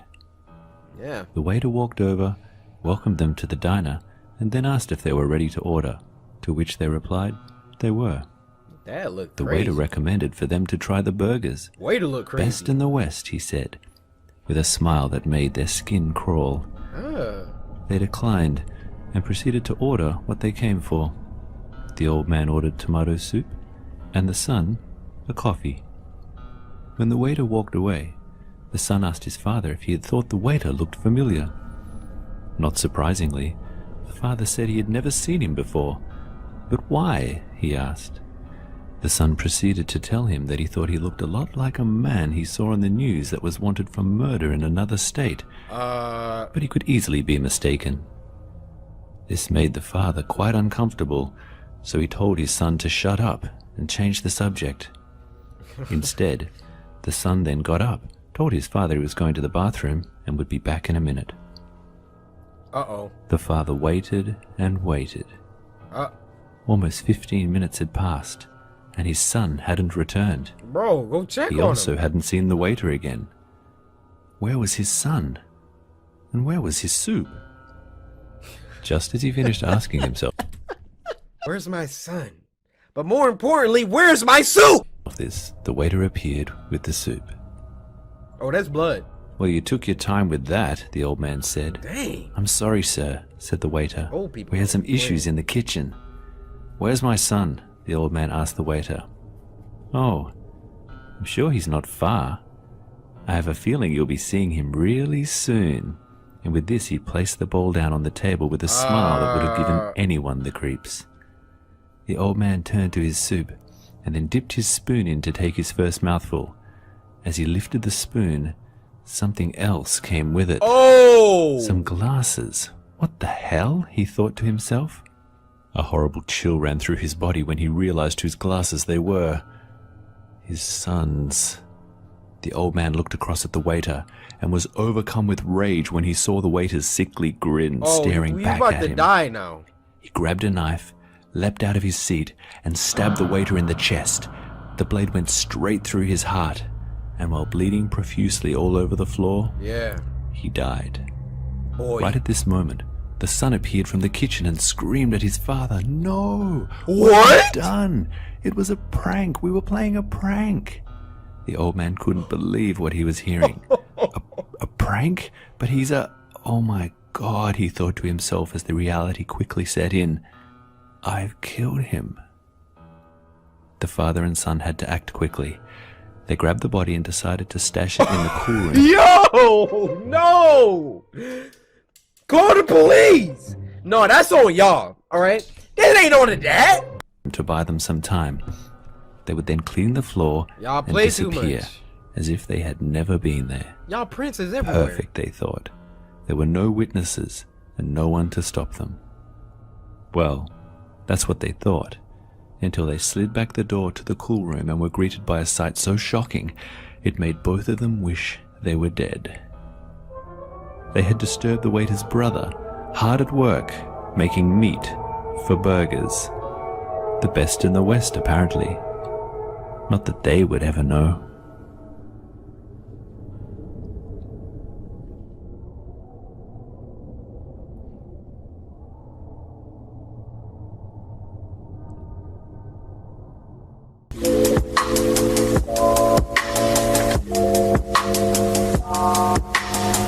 Back in the summer of 2016, I got my first job. Hold up. Let me turn that up.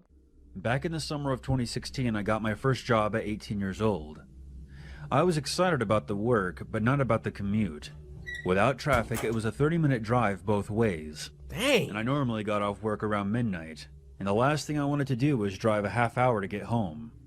During the first few weeks, I was still getting used to my new routine, and one of the first things my mother told me was to keep an eye on my gas tank, and if I ever needed more, I should leave early and stop on the way, but never on my way back. True. I understood her concern. I was a petite 18-year-old female, and I looked even younger. But being who I was, I half forgot, half ignored that advice. And one night on my way home, I realized I legitimately didn't have enough gas in the tank to get me to my exit. I pulled into the first station I could find, not caring about the brand or the cost of the gas. I decided to make it as quick as possible, and only put in about $10 worth, just to get myself out of there. I swiped my card and began pumping gas, and once it got to the $10 mark, I shut it off and printed out my receipt. Thinking the worst was behind me, I was about to climb back into my car and book it home, when a voice came from the tiny intercom above the pump. "Ma'am, there was a problem with your credit card payment." I paused and glanced at the guy at the counter. I got my gas. If it was an issue, that gas shouldn't have came out the pump, partner. I'm out. And felt a chill spiral down my neck. He was one of those tall, gaunt, sketchy-looking clerks, and was staring right out the window at me, beckoning me to come inside. I stepped back towards the gas pump and pressed the button on the intercom. "What's wrong with my card? I have a receipt. It went through just fine." Yeah. I didn't try to hide the annoyance in my voice. I didn't like the look of this guy, or the way he sounded. "I just need you to come inside, ma'am. Your receipt is incorrect. I'm going to need to run your card in here." Huh? He replied, a bit too quickly. I looked back at the guy through the window in frustration. There was no way I was going in there, where I would be alone with him. Exactly. He was staring at me wide-eyed, like some kind of creep. I stood my ground, pulled out my phone, and checked my credit card app. I held it up stupidly as if he could see it from there, and I pressed the intercom button again. It went through. I see it on my statement. I'm not coming in. Get in the car. "Ma'am, if you attempt to leave, I'll call the police. I have your tag number. Please come inside." I'll show I then them my shouted at receipt. him from across the parking lot instead of pressing the intercom. "Over $10 of gas, they're gonna call the cops? Fuck you." I'm leaving. I walked a few steps around my car and gave him the finger. I was just about to walk back around my car and climb into the driver's seat when I paused. He was mouthing something to me through the window. I would have ignored it, but he suddenly looked much more desperate than creepy. He kept beckoning me forward and calling out something that I couldn't hear through the window. I must have made a weird look, because 5 seconds later he slammed a piece of paper on the window where he had hastily written, "Guy in your car." Huh? Oh! Oh, she running in now. Inside the station, and once I was there, the clerk locked the door and told me to get down. He had his eyes on my car and had a gun in his hand. I squatted down behind the counter and watched the security cameras as a tall guy in sweatpants. Time out. I want to call attention to the detail of the animation. We got Pocky, we got price tags, we got warning CCTV, we got employees restricted, we got lava soda. K-Lar, we appreciate the attention to detail. Look at this. We got a Pringles. Amazing. I'm immersed. Well, I'm sorry for breaking y'all immersion, but sometimes you just gotta appreciate.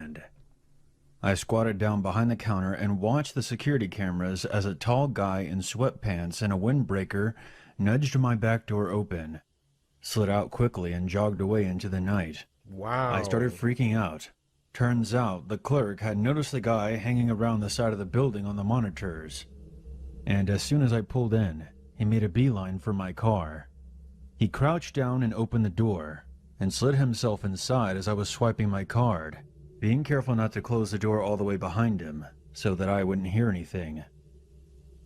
The clerk had noticed all of this on the camera. He did it to save her. What a legend!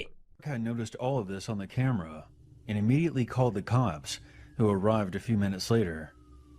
They searched the area and my car, but were not able to locate the guy or anything that would lead back to him. The gas station clerk probably saved my life, because who knows what would have happened if I had driven off with that stranger in the back seat. I think the lesson here is obvious. It's not enough to be cautious. You have to stay alert as well. Be suspicious but not stupid. And always listen to your mom. Facts in the chat. Can I get a facts in the chat on that one? Yo, that was amazing. One patron.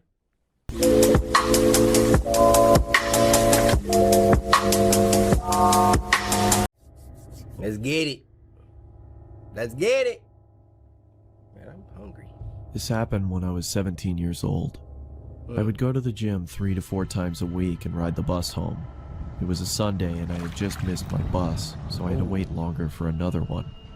I would have called my parents, but they were out for the evening, and taxis charged more, so I decided to sit and wait in the bus shelter. It was a cold night, and snow had just started peppering the ground. Is that the theme? My bus was taking longer than usual, so I got my phone out and listened to some music. Almost an hour had passed. It was freezing and I hadn't seen anyone at all. That was until I noticed something out of the corner of my eye. It was a creepy guy dressed in thick layers of clothes. We gonna pause it right here. Nah. Corey, zoom in on his face. Listen. Okay, first of all, this man was at the bus stop for an hour.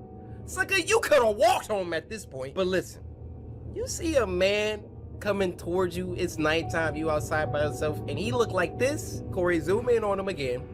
Look at this man. He has nothing to lose, okay? You got your freaking earpods in, you got your fade. He is about to rob and kill you. So you already know. You already know I got the antidote for him. If you want to try something, sir, I got the antidote for you, okay? If you want to come over here and try something, go ahead and try it. And yes, I carry this around in my book bag, all right? If I was him, first of all, I wouldn't have been sitting there for no hour. But if I was, for some reason, maybe my leg broke. I ain't about to eat these buckshots, all right? Walking slowly towards me. I knew staring at him would draw more attention, so I just focused on my phone. Bro. He sat down at the other end of the shelter and stared at me. There was Hey, what you over there listening to? something off about him. He seemed like he was either drunk or on drugs. He then asked, What does the boss do? I took out my earphones and said, I think it's delayed because of the snow. He stared at me for a while, then started mumbling to himself. He was really starting to creep me out, so I pretended to be on my phone. After a couple of minutes, I took another look. He'd moved closer to me. Bro, get I up! looked away for a second, then heard the sound of him sliding even closer. I turned to him and said, You okay there? He stared at me with glossy eyes, lifted his arm and leaned towards me. Immediately, I grabbed my bag and ran as he fell to the ground. I ran down the road, trying my hardest not to look back. I kept going until I got to the next bus stop. I turned around to check to see if he was there. He was gone, so I went to sit down. Feeling relieved, I rested my head on the back of the glass and waited for the bus.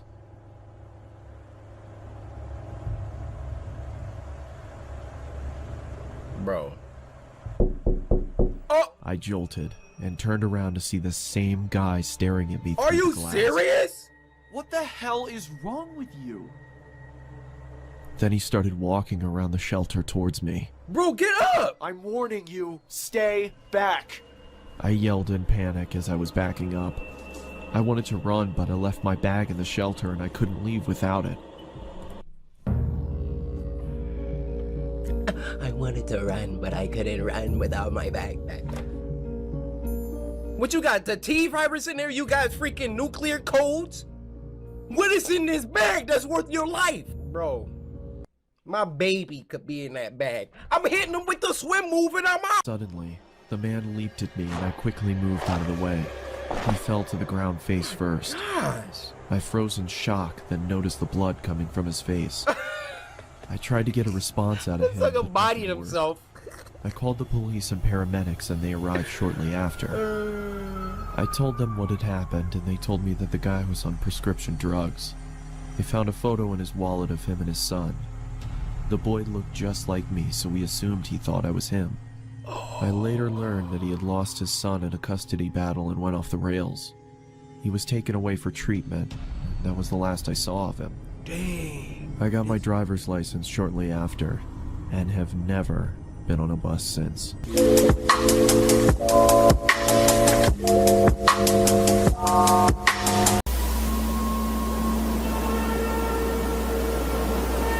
Mr. Friend presents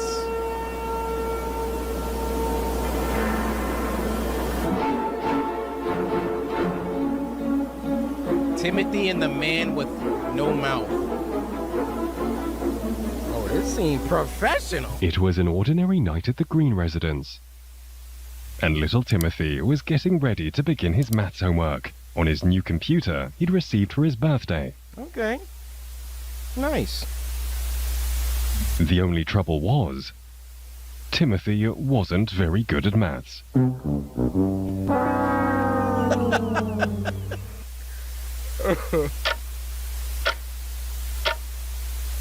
It was far past Timothy's bedtime, and he had still not made any headway. Oh, why is maths so hard? Timothy exclaimed. Ow. At that moment, Timothy heard a noise coming from the back garden. Uh-oh.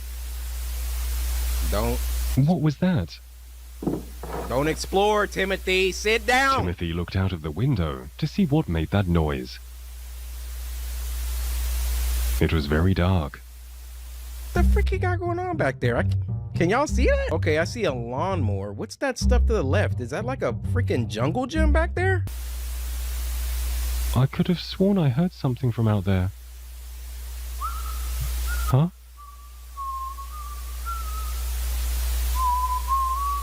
Timothy took another peek out of the window. Oh, that's creepy. That is creepy right He there. definitely saw something this time. Standing in the middle of the garden. It was looking right at little Timothy, and it cocked its head and waved. We all know how this is going to end, but just for kicks and giggles, which of the following would you do in this situation?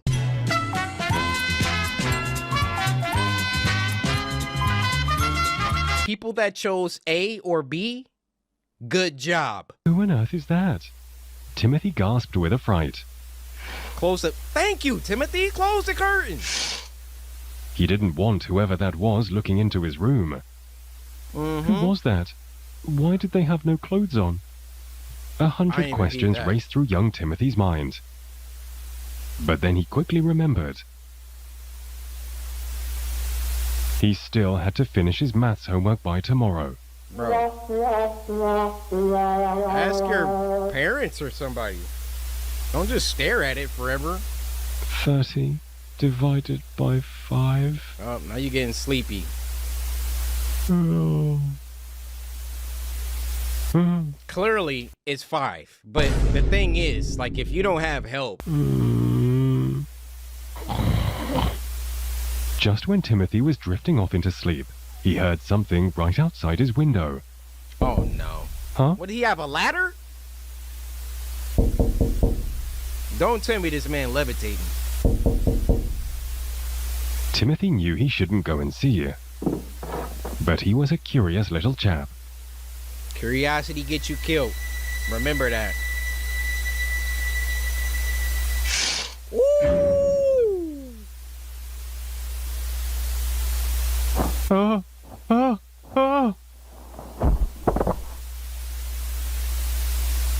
He's about to be like, I can help. Who on earth are you? What on earth are you? The man at the window stayed completely silent. Where's your mouth? Why were you hiding in my garden? What do you want?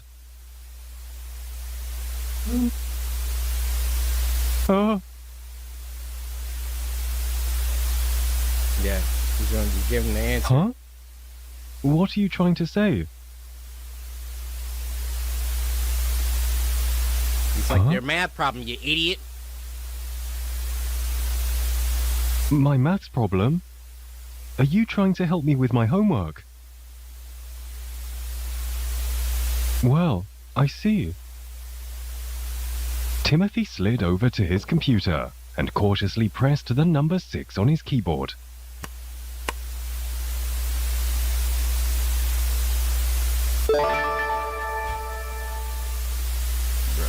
By gosh, you were right. The answer was indeed 6. How smart you are. Close the curtains. Timothy went back over to the window. You're not so scary after all. You see how easy kids are, bro? What do you mean by that? This is where the whole, like, white van candy thing came from. Because kids just be kids, and it's like at first, the cogs are going, they're like, stranger danger, I don't know you. You do one thing. Oh, hey kid, you like water? Is this nigga serious? Just wanted to help me with my homework. Is that right? No, that's not right. Huh? Do you want to come inside? Bro, Timothy, you're not that crazy. Timothy! I'm not sure.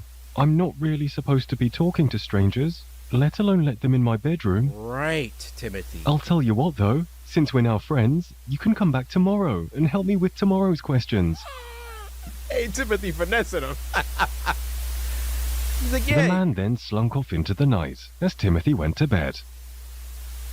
How was he up that high?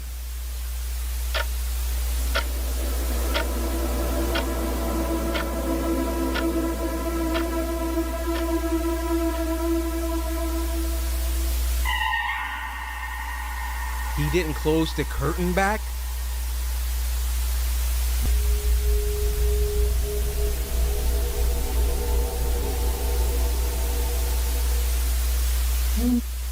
Like, you see what I'm saying? Like,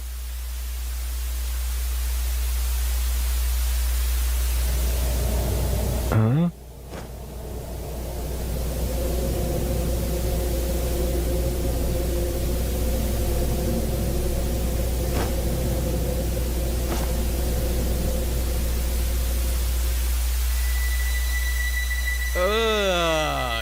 Don't slide back up like that.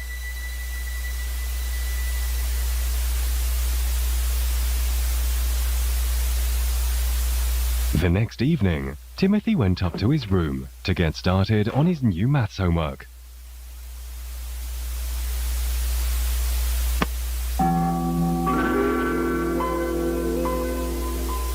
Best window startup. 3 times 3, 6. Once again, it was very difficult, and he was struggling to solve it. Timothy went over to the window and looked out into the garden. Hello? Mr. No Mouth? Are you there? Everything was silent.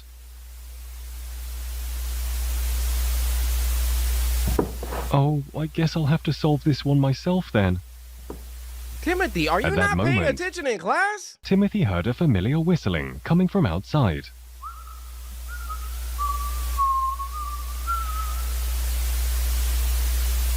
Get out of my window. His new friend was back. Timothy was very relieved.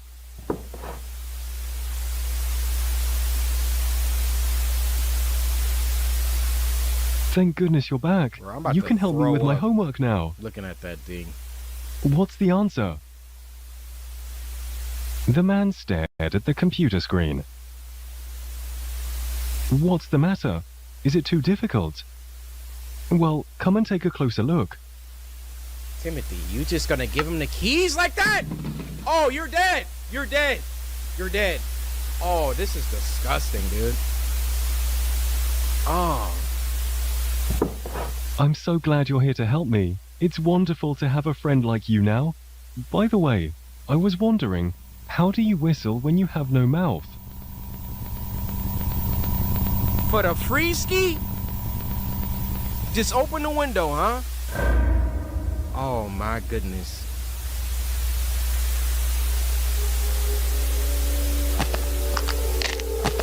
Oh!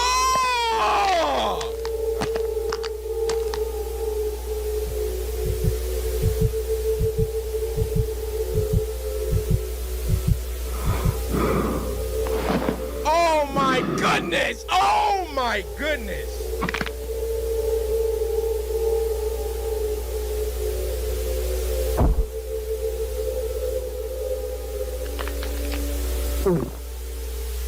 And that was the end of Little Timothy.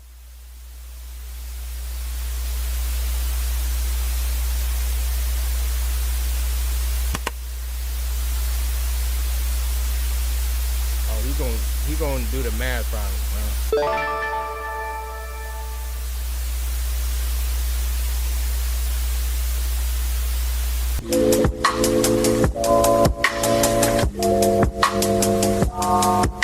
Like Blue's Clues going up. Oh no. Oh no. Oh no. Steve. Oh! Blue! What did they do to you? Look. Oh my god. And how they massacred you. What have they done? Look at the nose. The eyes. Why does Blue have udders? And don't even get me started on Steve. Steve, close your eyes. Oh my god. Am I done for the day, Blue? I don't think I could do another clue today. There's always clues, Steve! Isn't that so exciting? Ugh. Oh my gosh! Why are his hands?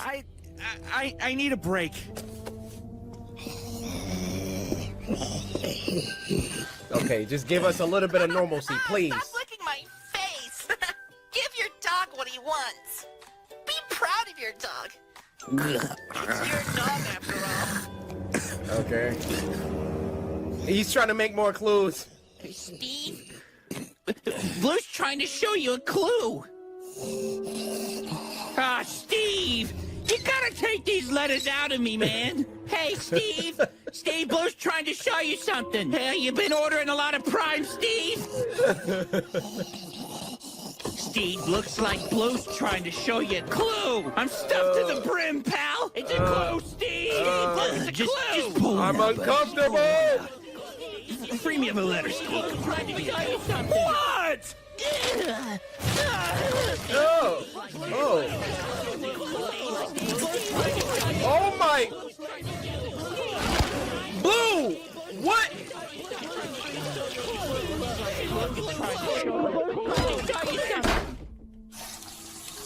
I'm so Steve, sorry. did you see the Blue's Clues left for you? How exciting! I don't. Oh, God, I don't. Stinky time, Steve. No, I. Stinky time! Oh my! Look at this! Look at him running with them! Oh my!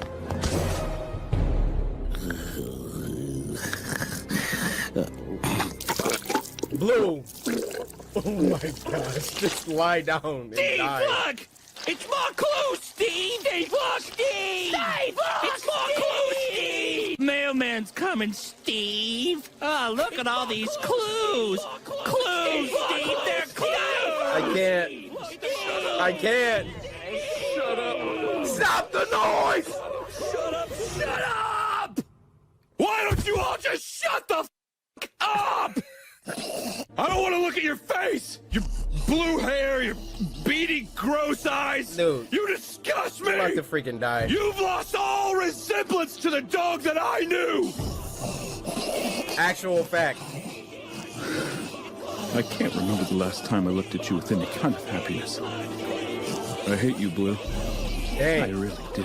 Steve, look at all these Clues? clues! You want me to solve clues? Yeah, you want me to solve clues? Fine! Yeah, I'll solve clues now! Here, fine, let me take this! Take it, you mutt! I hate you! I hate you! I hate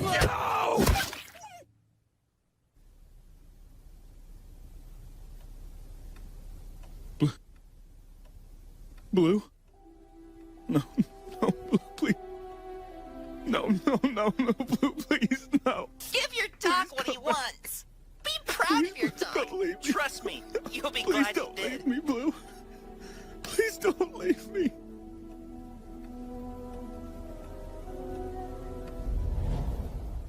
Teddy, you thought this was a good idea? You thought everyone should see this one?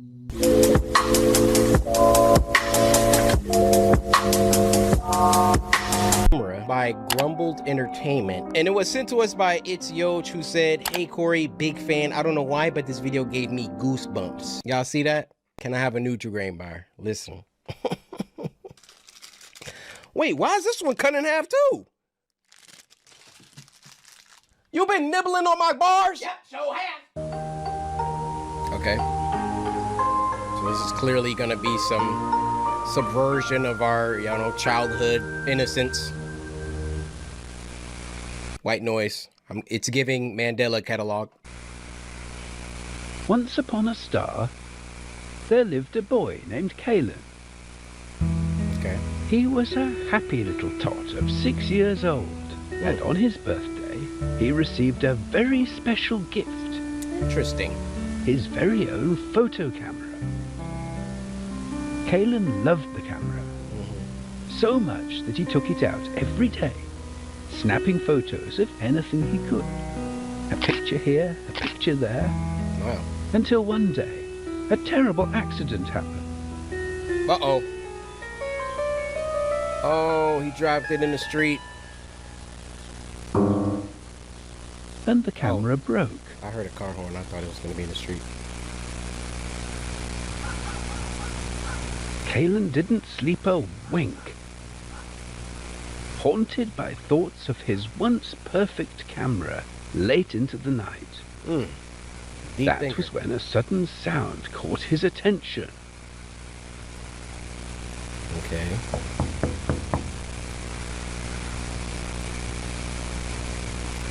Don't answer that, Caleb. Don't answer that, Caleb. Lay back down. Wait, what?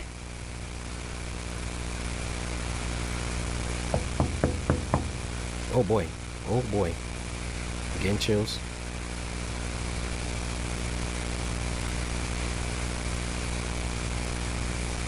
And there stood on the other side of Kalen's bedroom window A large winged creature. Whoa, close the curtain. I'm the Kipsneed, your sleep fairy. Sleep fairy? That is correct, replied the Kipsneed. My job is to make sure you get a good night's sleep, but it's come to my... You know what? I actually think I'm good here. I was just about to go to sleep. So if you could just, fly away or however you got here. Look at his face. Zoom in. Now look at that face and tell me he actually has good intentions. You can't do that, can you? Because he doesn't. My attention that you haven't been resting at all lately. I'd like to know the reason why. None of your business. Helen had never heard of a sleep fairy. My parents told me not to talk to strangers. Strangers? I'm no stranger. I know all the girls and boys round the globe. I know their parents, their homes, their names. Why, I even know your name, Kalen. Now, would a stranger Caleb or know your Kaylin? name? Kalen thought on it for a moment. Kalen? No, I guess not. If you must know why I'm awake. It's my camera. It's broken. And just like that, tears welled up in Kalen's eyes. Dang.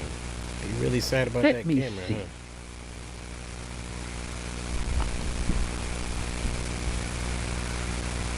Then the Kipsneed had an idea. Wait! Why don't I get... Then the Kipsneed I thought those were two eyes. had an idea. Why don't I get this camera fixed for you? Perhaps that would help you sleep easier. You could do that? Of course, and I know just the place. A factory in my homeworld. Okay. I'll lead you to the portal. Just follow my voice. No. And the Kipsneed disappeared into the night. Man, kids are so... Oh, my... Kalen followed close behind the Kipsneed. Kids, don't talk to strangers. Don't do it. They're gonna tell you everything that you want to hear.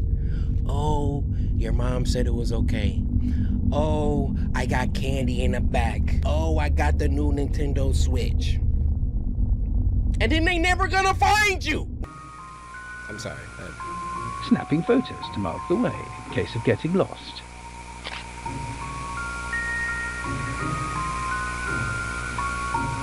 Over here.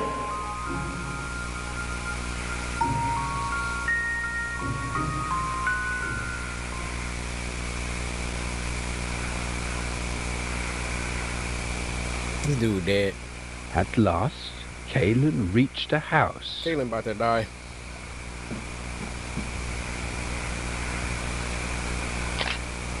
Oh boy. Seems quite abandoned, thought the boy. And dark. But there was the Kipsneed's voice again, beckoning. The portal to my homeworld's inside. Come along. Why is the portal in this shack? Oh my goodness.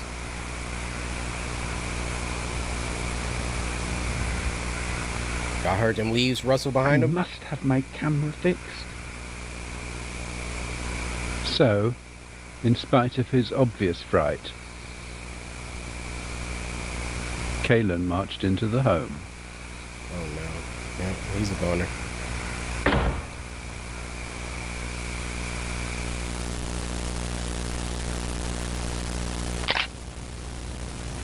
Oh my goodness. It's first person now? Oh my.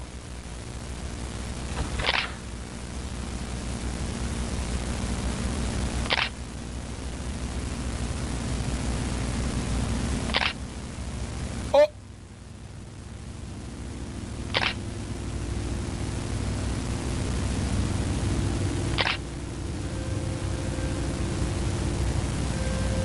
Guys, my eyes are watering. He is in a basement.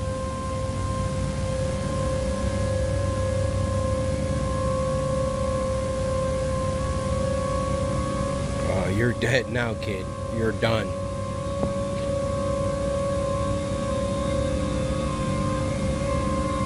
Oh! What is that? Oh, that's him. That's him.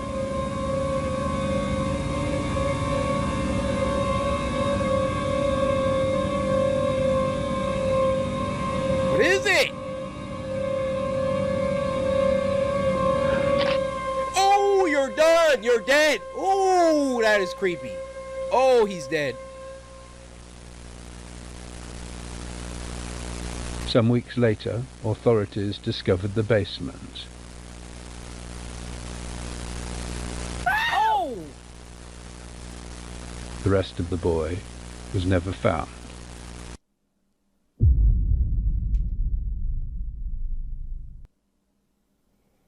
What do I even say to this? Either that man crossed his freaking legs off, or he didn't cut that boy up. Now, which one y'all think it is?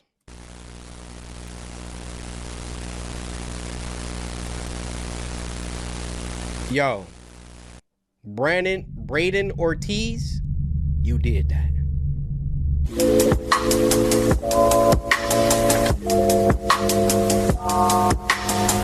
They set in the mood.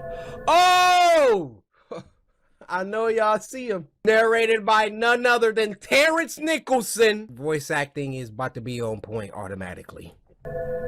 Favorite voice actor ever. This story happened a couple years ago when I was in my early teens.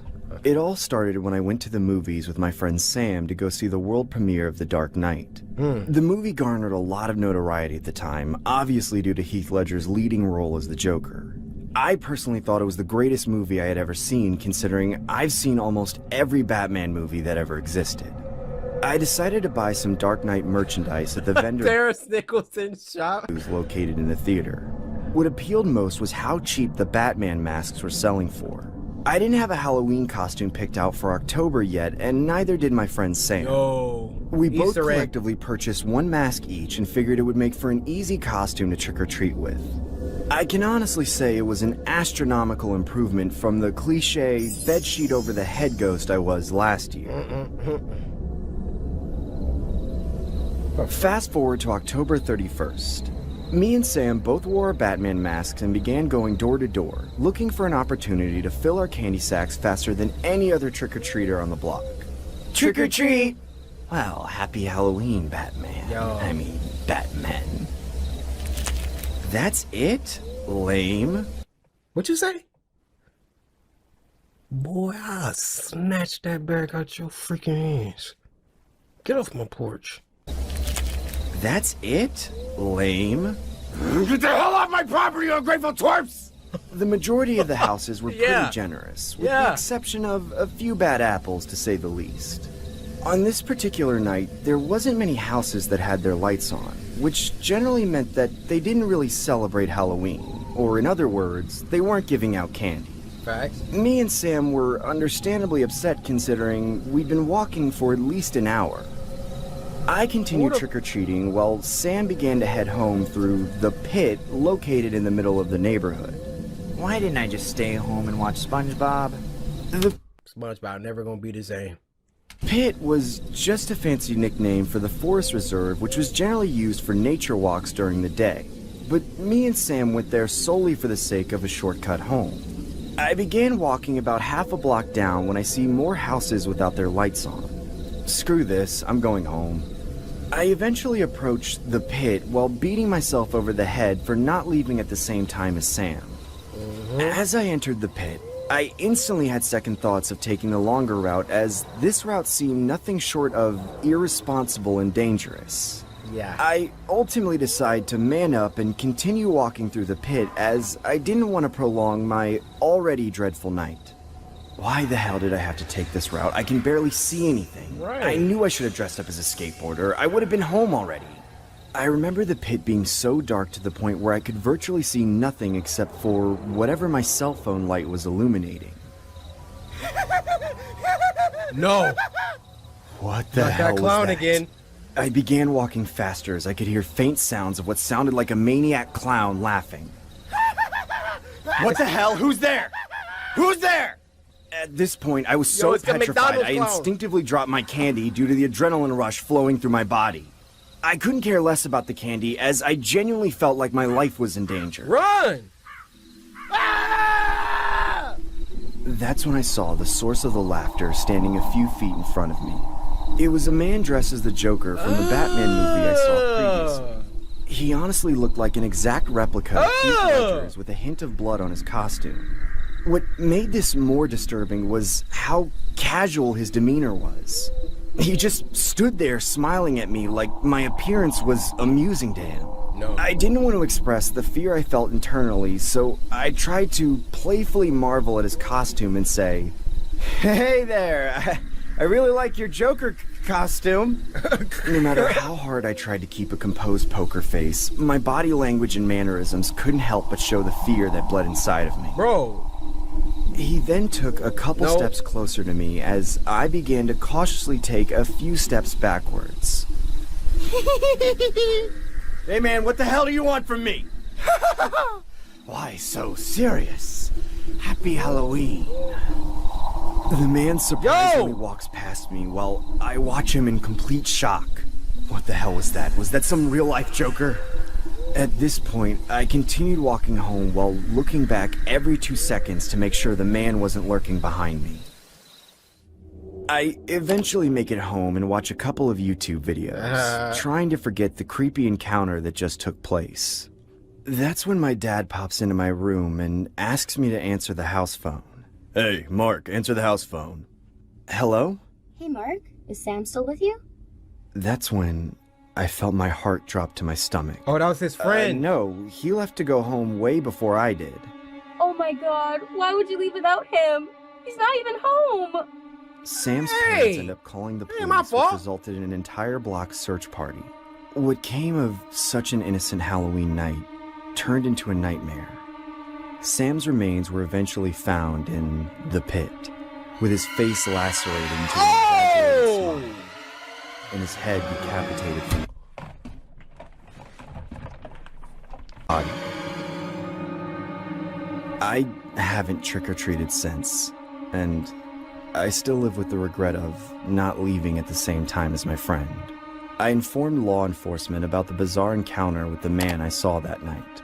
Call it speculation or whatever you want, but I know the death of my friend Sam had something to do with that sick man. Or should I say, the Joker. My god, why? Why did you take my son from me? This is horrible. Oh god! God, why? Why did you take my son from me? Police are looking for any witnesses to come forward in the connection of a deadly homicide of a teen. The victim's remains were found at the local park observatory. The suspect is described to be approximately 6 feet tall, Caucasian, and was last seen wearing purple attire with a green vest and tie. Police say the suspect is described to have face paint imitating the Joker from the blockbuster hit The Dark Knight. If anyone has any tips, please contact your local Batman, where was you? You shall remain anonymous. All right, Karen, back to you.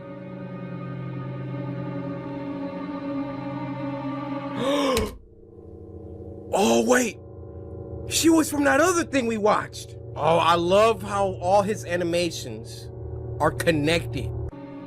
She was from the other one.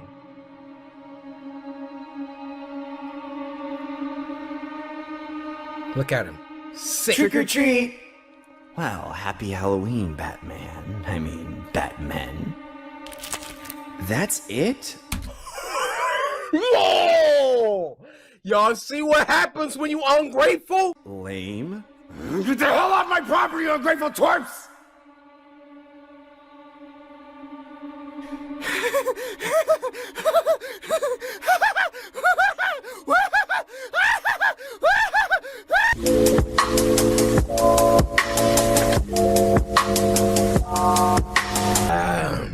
Or Shore's party. Y'all know what time it is. Who narrating? My boy, Terrence Nicholson!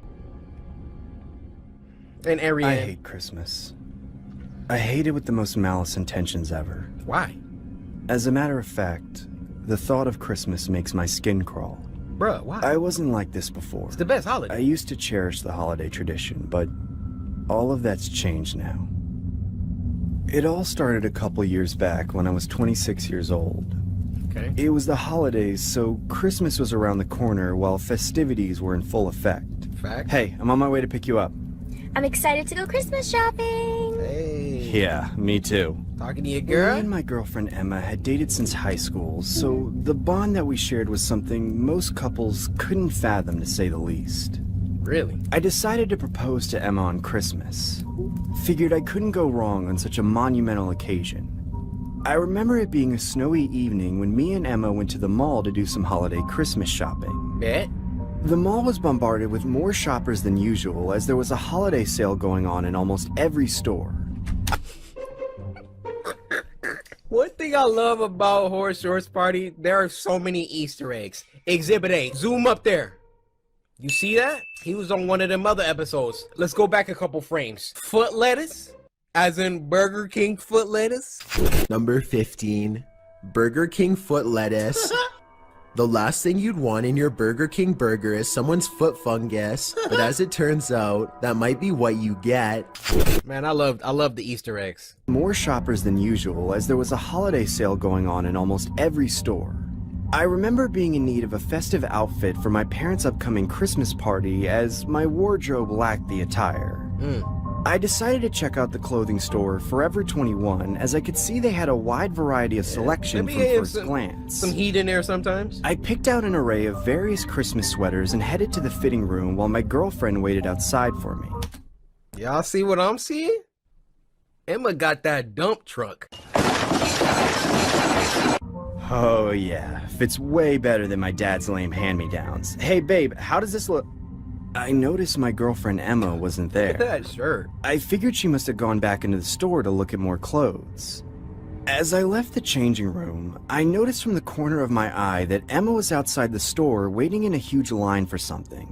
What? I ended up purchasing one of the sweaters and began to approach Emma. Why you leave? Hey babe, why'd you leave me hanging in the fitting room? I wanted to line up and take a picture with him. Emma, this line is huge. I'll just dress up as Santa later and you can take a picture of me. He's not Santa, though. I looked towards the direction of where the lineup began and realized that there were two separate lineups. One lineup was for a professionally taken photo with the mall Santa. The other lineup was for a picture with a man dressed as the Grinch. We were unfortunately in the lineup for the Grinch as Emma was a pretty big fan of the character. I personally found the whole ordeal bizarre considering he didn't have any professional setup like how the mall Santa had. No platform, no chair, no professional photographer, no elf services, just him and the bench he sat on. I assumed he was one of those street performers that just dressed up for donations, except there was no tip jar or anything that would allow guests to donate in. Emma, this guy looks kinda sus. Can we just leave? Please just relax, Henry. It'll only take a couple of minutes. I decided to bite my tongue and proceed with Emma's request as there was nothing I could have said that could convince her otherwise. As we got closer to the front of the lineup, I could visibly see the Grinch's eyes light up with exhilaration. Almost like I brought a sense of enthusiasm into his day. I decided to be ballsy and lock eyes with him, just to express more of my alpha male side towards his Yeah, let him know! What you looking at? I don't know who the alpha male is. We could stare all day. That's how I be in public too. He be looking, I'm like, we could take this outside if you want. As line gradually progressed, I realized that he wasn't making eye contact with me, he was looking at my girlfriend Emma. It was blatantly obvious he had an interest in my girlfriend due to the lack of attention he was giving others taking photos with him. What the hell is this guy's problem? Why is he checking out my girlfriend?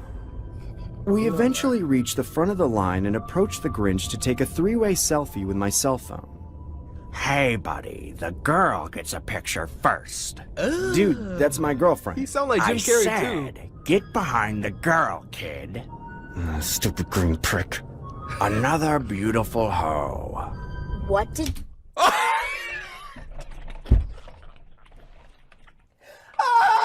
Woke up and chose anarchy. Did you just call me? I mean, ho, ho, ho. Merry Christmas. Nah, What's your name, little girl? My name is Emma. Ooh, what a beautiful name to match such a beautiful face. Why don't you come here and sit on Daddy's lap? Dude, what the hell is your problem? Back off, loser. She wants a picture with me, not you. He's my boyfriend. Don't talk to him like that. Sit on my lap and be a good girl, Emma, or else Santa won't give you any presents this year. There we go, Emma! Putting you on my naughty list, you little brat! That's when we decided to head home. Yo! I remember dropping off my girlfriend at her place and then heading home to assist my parents in prepping for the Christmas party the following night. My parents were really old school and put a lot of effort into decorating their household, especially during festive holidays like this. Bruh, that whole ordeal. Later that night, I remember making myself a glass of hot chocolate spiked with a little bit of my dad's whiskey. I sat by the fireplace and enjoyed the fire crackling ambience while casually sipping on my drink. Figured I couldn't go wrong with that on a warm Christmas Eve. Where's your family at?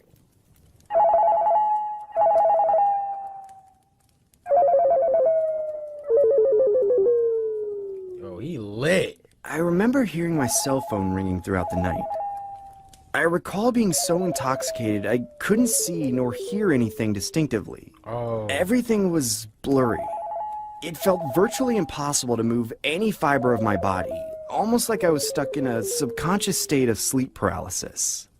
I began to close my eyes and doze off again. Bruh, that's his girl hitting him up. It's going down over there. A couple hours later, I recall a voice whispering my name. Hey, Henry. Henry, wake up. Hello, wake up, little drunk. It's me, Santa. I could vaguely see the outline of a man that looked like a Santa figure standing in front of me. Bear in mind, I was still in a groggy and incoherent state of mind, so making out the gentleman's minuscule facial features was almost an impossible endeavor to comprehend. Hey, Henry, I brought you a Christmas present. Dad, is that you? Henry, It's your dad, Green. I want you to open up this Christmas gift first when you wake up. Do you understand me? Yeah, Dad, sir. I'm going to leave it right here in the middle of the Christmas tree, okay? That's his girl. Okay. Anyways, Merry Christmas, Henry. Merry Christmas, Dad. Shh. Time to go to sleep again, Henry. Bruh. He done wrapped up his girl's dump truck. A couple hours later, I get awoken by the light from the living room window illuminating on my face. I realized I had blacked out due to the spiked concoction I had whipped up the previous night. I checked my cell phone and realized that I had about 10 missed calls and over 100 missed texts from Emma. I opened the text messages, only to see the text reading, Hey, is that you? Are you inside my place? This isn't funny, Henry. and so on and so forth. What I found more disturbing was the last batch of messages, which read, I knew you were going to propose all along. Merry Christmas, Henry. It just kept repeating, over and over again. I began calling Emma's cell phone and only got her voicemail. That's when I closed my eyes and began recollecting the imagery of what transpired last night. I could vaguely recall someone dressed as Santa and leaving a present underneath the Christmas tree. That's when I noticed a box that looked out of place from the rest of the presents. I took the box and opened it, only to discover a severed hand. The hand had a message on it which read, "Marry me."